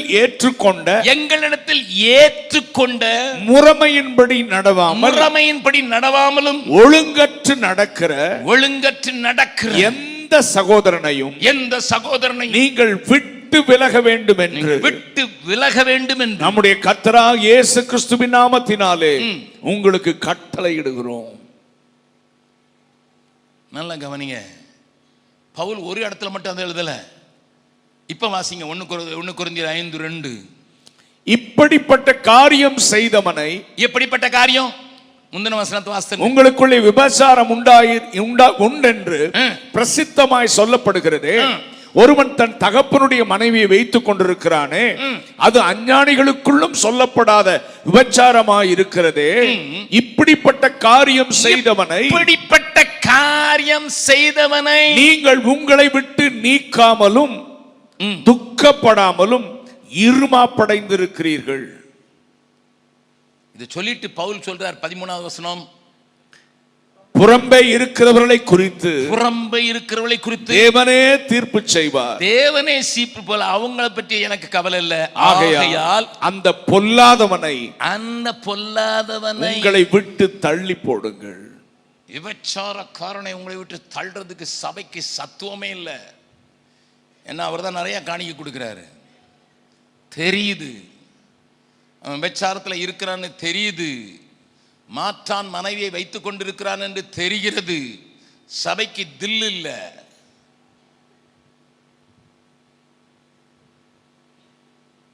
எனக்கு வெஸ்லி எழுதின பாட்டிலேயே ரொம்ப அதிகமா பிடிச்ச பாட்டு, இதோ மனிதர்கள் மத்தியில் வசம் செய்பவரே, எங்கள் நடுவிலே வசித்திட விரும்பிடும் தெய்வமே. எல்லாரும் சேர்ந்து பாடலாமா? இதோ மனிதர்கள் மத்தியில் வசம் செய்பவரே. கரங்களை சுயத்தி பாடலாம். எங்கள் நடுவிலே வசித்திட விரும்பிடும் தெய்வமே, உமக்கு சிங்காசனம் அமைத்திட உம்மை துதிக்கிறோம் இயேசுவே. பரிசுத்த அலங்காரத்துடனே உம்மை தொழுகிறோம் இயேசுவே. உமக்கு சிங்காசனம் அமைத்திட உம்மை துதிக்கிறோம் இயேசுவே. பரிசுத்த அலங்காரத்துடனே உம்மை தொழுகிறோம் இயேசுவே. எங்கள் மத்தியில் உலாவிடும் எங்களோடென்றும் வாசம் செய்யும். எங்கள் சபையிலே உலாவிடும் எங்களோடென்றும் வாசம் செய்யும். எங்கள் குடும்பத்தில் உலாவிடும் எங்களோடென்றும் வாசம் செய்யும். எங்கள் தேசத்தில் உலாவிடும் எங்களோடென்றும் வாசம் செய்யும். புறம்பை இருக்கிறவளை குறித்து நான் தீர்ப்பு செய்யவில்லை, அது தேவன் செய்யட்டும். இன்னொரு வசனத்தை வாசிருங்க. 1 தீமோத்தேயு 1வது அதிகாரம் 19வது வசனம். இந்த நல் மனசாட்சியை சிலர் தள்ளிவிட்டு விசுவாசமாகிய கப்பலை சேதப்படுத்தினார்கள். இமனேயும் அலெக்சாந்தரும் அப்படிப்பட்டவர்கள். பேரே சொல்றார், இமனேயும் அலெக்சாந்தரும் அப்படிப்பட்டவர்கள். அவர்கள் தூஷியாதபடி சிட்சிக்கப்பட அவர்களை சாத்தானிடத்தில் ஒப்பு கொடுத்தேன். நல் மனசாட்சியை தள்ளிவிட்டவனை நீ தள்ளிவிடு. Get rid of such people, those who lost their conscience. இன்னொரு வசனத்தை வாசிக்கலாம், நேரம் இல்ல. 6வது அதிகாரம் 1 தீமோத்தேயு 6வது அதிகாரம் 5வது வசனம். கெட்ட சிந்தையுள்ளவர்களும் சத்தியம் இல்லாதவர்களும் தேவ பக்தியை ஆதாய தொழில் என்று எண்ணுகிறவர்களுமாயிருக்கிற மனுஷர்களால் உண்டாகும் மாறுபாடான தர்க்கங்களும் பிறக்கும். இப்படிப்பட்டவர்களை விட்டு விலகு. நம்ம அவங்களுக்கு தானே இம்பார்ட்டன்ட் பிளேஸ் கொடுப்போம். என்ன வேதம் மறக்கப்பட்டு போயிடுச்சுல்லவா? என் வேதத்தை எழுதி கொடுத்தேன், அவர்களோ அந்நிய காரியமாய் எண்ணுகிறார்கள். என் வேதத்தின் மகத்துவங்களை எழுதி கொடுத்தேன், அவர்களோ அந்நிய காரியமாய் நினைக்கிறார்கள். என்னை கேட்கிற அருமையான தேவனுடைய பிள்ளையே, நம்முடைய சபைகள் ஏன் ஜொலிக்கவில்லை? நம்முடைய சபைகள் தூத்துக்குடி பட்டணத்தில் எல்லா அரசியல்வாதியும் வந்து சபைட்ட கேட்கணும், என்னையா நாங்கள் செய்யணும், இந்த ஊரை சுத்திகரிக்கணும், என்னையா செய்யணும் இங்கே கேட்கணும். நம்ம மாறிட்டோம், நம்ம போய் அவங்ககிட்ட கேட்டுக்கிட்டு இருக்கோம். லிசன் சார், கீதா ஜீவனும் நானும் இந்த தடவை சென்னையிலேருந்து வரும்போது இந்த சீட்டில் அவங்க எடை விட்டுட்டு இந்த சீட்டில் நான், ஏன்னா அவங்க அப்பா பெரியசாமி வீட்டுக்கு பக்கத்தில் கீதா ஹோட்டல் பக்கத்தில் எனக்கு மீட்டிங் நடந்ததுனால மீட்டிங் நடத்தினவங்க என்னை கூப்பிட்டு போனாங்க. நான் அவங்க வீட்டுக்கு போய் ஜோம் பண்ணியிருக்கேன். எனக்கு தெரிஞ்சிட்டு இவங்க தான் கீதா ஜீவன்ட்டு. இந்த சீட்டில் நான் நடுவில் ஏர் ஹோஸ்டஸ் போகிறது பிறகு அந்த சீட்டில் அவங்க நம்ம ஆளாக இருந்தான்னு என்னை தெரியுதுங்களா, உங்கள் மேலே கை வச்சு நான் தான் அன்றைக்கி நீங்கள் மந்திரி வைங்கன்னு சொன்னேன்னு தெரியுமா அப்படின்னு சும்மாவாவது புருடால் விடுவான்.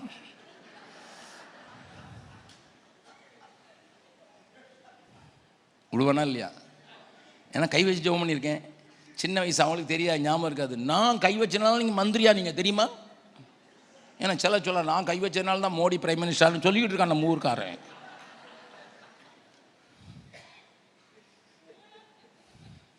I didn't introduce myself at all. No. மந்திரின்னா மந்திரி தான். 3 you be there, I be there, finish. அவங்களா காட்டு கேட்டாங்கன்னா உங்கள் ஃபோட்டோ அடிக்கடி போஸ்டரில் வருது, நீங்கள் யாருன்னு அவங்க கேட்டிருந்தாங்கன்னு சொல்லியிருப்பேன். இந்த மாதிரி இந்த ஊர்லேருந்து பீகாருக்கு போனோன்னு சொல்லியிருப்பேன். நான் எதுக்கு சொல்கிறேன்னா, இதெல்லாம் நம்ம நடைமுறைக்கு கொண்டு வரணும். ஏனென்றால் எருசலேமின் உயர் பர்வதத்திலே சபை ஸ்தாபிக்கப்பட்டு ஜாதிகள் ஜனங்களிடத்தில் ஓடி வருவார்கள். அங்கே வேதம் உண்டென்று சொல்லுகிற காலம் வர வேண்டும். அப்படி சொல்றவங்க மாத்திரம் கடைசி நாட்களிலே ஏசாயாவை கேட்டு பாருங்க. 2வது அதிகாரம் 1வது வசனத்தில் வாசிக்கலாம். வாசிங்க. கர்த்தருடைய பர்வதமாகிய பர்வதம், ஆலயமாகிய பர்வதம், பர்வதங்களின் கொடுமுடியில் ஸ்தாபிக்கப்பட்டு, பர்வதங்களின் கொடுமுடியிலே ஸ்தாபிக்கப்பட்டு, மலைகளுக்கு மேலாய் உயர்த்தப்படும், மலைகளுக்கு மேலாக உயர்த்தப்படும். எல்லா ஜாதிகளும் அதற்கு ஓடி வருவார்கள். கோடு போடுங்க பார்க்கலாம். எல்லா ஜாதிகளும் ஓடி வருவாங்க. ஆமென். ஆலயத்துல கோடி போடுங்க பார்க்கலாம். எஸ். நம்புறவங்க மாத்திரம் கையை தூக்குங்க பார்க்கலாம். இப்ப வெஸ்லியோட சேர்ந்து படிங்க பார்க்கலாம். கடைசி நாட்களில் கர்த்தருடைய ஆலயமாகிய பர்வதம் பர்வதங்களின் கொடுமுடியில் ஸ்தாபிக்கப்பட்டு மலைகளுக்கு மேலாய் உயர்த்தப்படும். எல்லா ஜாதிகளும் அதற்கு ஓடி வருவார்கள். 2வது வசனத்தை வாசிக்கலாம். திரளான ஜனங்கள் புறப்பட்டு நாம் கர்த்தரின் பர்வதத்துக்கும் யாக்கோபின் தேவனுடைய ஆலயத்திற்கும் போவோம் வாருங்கள். அவர் தமது வழிகளை நமக்கு போதிப்பார். நாம் அவர் பாதைகளில் நடப்போம் என்பார்கள். ஏனெனில் சீயோனிலிருந்து வேதமும் எருசலேமிலிருந்து கர்த்தரின் வசனமும் வெளிப்படும். நம்புறவங்க மாத்திரம் உயரமா கையை தட்டி சொல்லுங்க. This is the future of the church. Yes.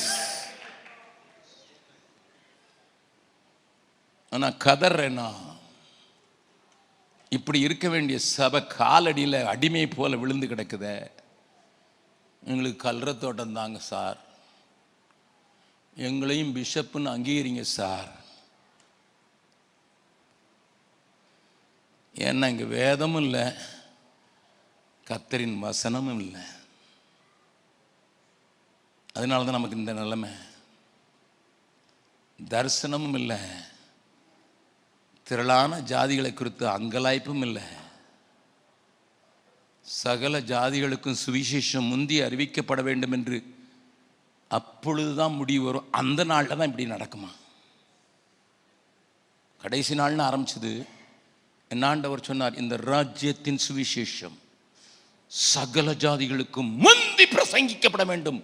ஆங்கிலத்தில் சொல்லப்பட்டிருக்கிறது, the message of the gospel must first be proclaimed. முதலாவது அதுக்கு தான் ப்ரியாரிட்டி. உங்க சபையினுடைய பட்ஜெட் என்னது?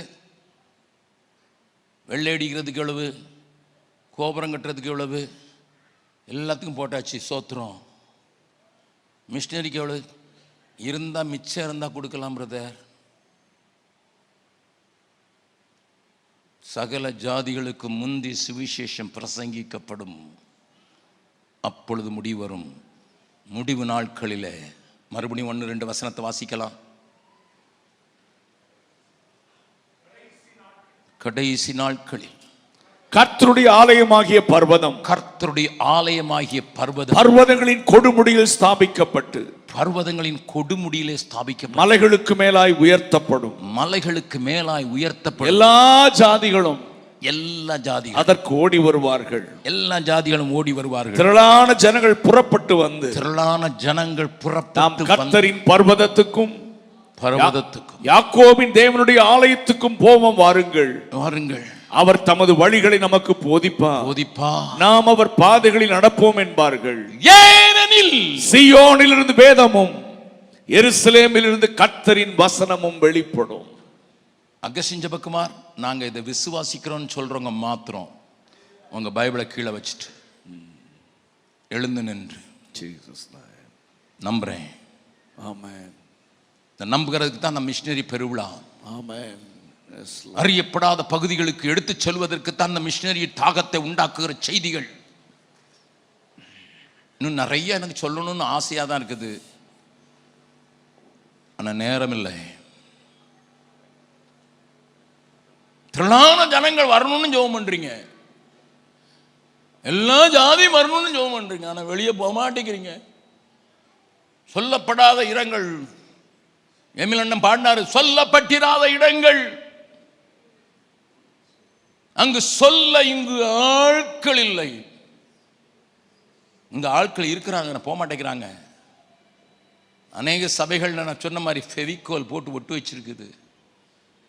ஆலயத்துக்கு வர்றதுக்கே மெடல் கொடுக்கணுங்கிற காலம் ஆயிடுச்சு.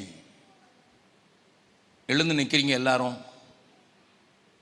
பக்கத்தில் உங்களை பார்த்து கேளுங்க, எல்லா ஜாதியும் வரணும்னா எல்லா ஜாதிக்கும் சுவிசேஷம் போகணும். தமிழ்நாட்டிலையும் போகணும், ஹரியானாவிலையும் போகணும், ஹிமாச்சலுக்கும் போகணும், காஷ்மீருக்கும் போகணும், எல்லா ஊருக்கும் போகணும். என்ன செய்ய போறீங்க? தேவன் உங்கள் மத்தியில் அசைவாட போகுது எப்பொழுது தெரியுமா? அவருக்கு சிங்காசனம், அந்த வசனங்கள் வீட்டில் போய் படிக்கணும். சிங்காசனம் ஸ்தாபிக்கப்படணும்.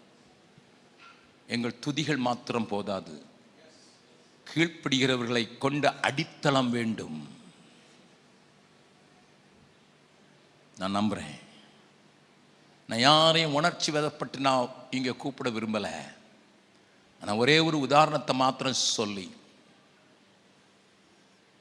நான் உங்களிடத்தில் பிரதேவ விசில் எழுதின பாட்டை, நம் மத்தியில் தேவன் உலாவி வர வேண்டும் என்று பாடப்போகிறோம்.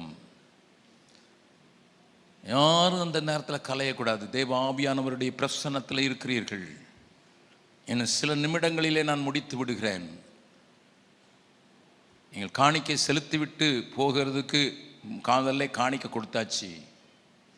But what are you going to do to spread this gospel? இந்த சுவிசேஷத்தை அறிவித்து மூலை முடுக்கெல்லாம் இன்றைக்கு ஒரு சத்தம் கேட்கிறது. இந்த தேசத்தில் ஜனவரி 22 குறித்த ஒரு சத்தம் கேட்கிறது அல்லவா? சமீபத்தில் அந்த அயோத்தியாவுக்கு அனுப்பப்படுகிற காணிக்கைகளின் ஒரு பட்டியலை நான் வாசித்தேன். என் கண்களிலே கண்ணீர் வந்தது.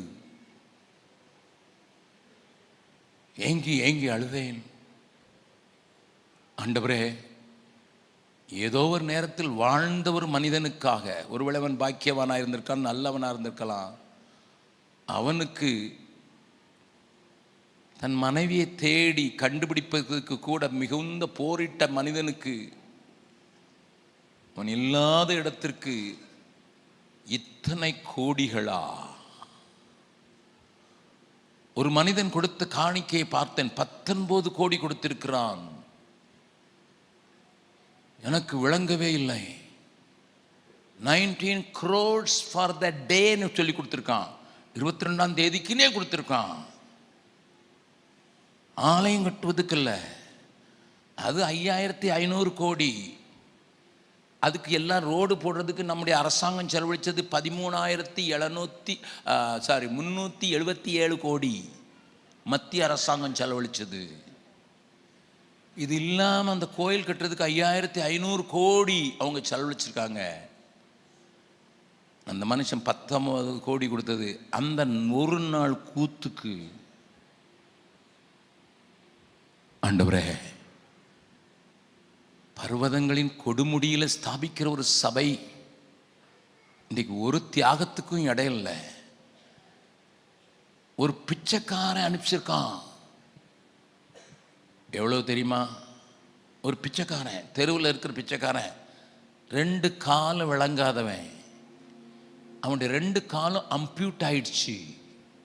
ஏதோ ஆக்சிடென்ட்ல 2 காலம் போயிடுச்சு. ஜனவரி 22 வருதுன்னு சொல்லி யாரோ சொன்னதுனால அவன் கால் இல்லாமல் நடக்கிறதுக்கு தெரியாது. தவுண்டு நடப்பான். பின்னால் ஒரு டயரை கட்டியிருக்கான். ஏன்னா அதான் தவழும் போது அவனுக்கு வலி கொடுக்காது, தேஞ்சு போகாது. கையில் பலன் இல்லை, அதை வச்சு தான் முழு உடம்பை தூக்கி கொண்டு போய் எங்கேயாவது வச்சு பிச்சை எடுத்தான். அவன் ஒரு தீர்மானம் பண்ணான், 2 வருஷம் நான் பிச்சை எடுத்ததை கொடுப்பேன்னுட்டு. என்னைக்கு சொன்னாங்களோ ராமர் கோயிலை கட்டுறாங்கன்னுட்டு, அன்னைக்கு 2 வருஷத்துக்கு முன்னால் சொன்ன அந்த தேதி மனசில் வச்சு, இனிமே வர்ற எல்லா பிச்சையும் நான் அதுக்கு தான் கொடுக்க போகிறேன். நான் பட்னியாக கிடந்தாலும் பரவாயில்லன்னு சொல்லி, யாராவது ஆகாரம் கொடுத்தா தான் சாப்பிடுவேன், நானே வாங்க மாட்டேன், காசை மட்டும் சேர்த்து வச்சிருவேன். சேர்த்து 4,25,000 கொடுத்துருக்கான். என்னை கேட்கிற அருமையானவர்கள், ஜீவன் உள்ள தேவனே வாரும், ஜீவ பாதையில் நடத்தும்னு சொல்லி ஜெபிக்கிற நீ, அழுகிற நீ, உனக்கு ஜீவன் தந்தவருக்கு, உன்னை மரணத்திலிருந்து விடுதலையாக்கி பாதாளத்துக்கு தப்புவித்தவருக்கு, அழிகின்ற எரி நரகத்துக்கு, அழிக்கப்படுவதற்கில்லை வதைக்கப்படுவதற்கு ஆயத்தமாயிருக்கிற நரகத்திலிருந்து தூக்கி எடுப்பதற்கு என் இயேசு பாதாளத்தில் இறங்கின அவருக்கு, மரித்தேன் ஆனாலும் சதா காலங்களில் உயிரோடு இருக்கிறேன் என்று சொல்லுகிறவருக்கு என்ன செய்ய போகிறார்? ஒப்பு கொடுக்கணுமாக இந்த பாட்டை மட்டும் பாடிட்டு கடைசியா நான் வெஸ்லிட்ட கொடுக்க போறேன். தந்தேன் என்னை இயேசுவே இந்த நேர மேவுமக்கே, தந்தேன் என்னை இயேசுவே இந்த நேர மேவுமக்கே, உந்தனுக்கே ஊழியம் செய்ய தந்தேன் என்னை தாங்கி அருளும்.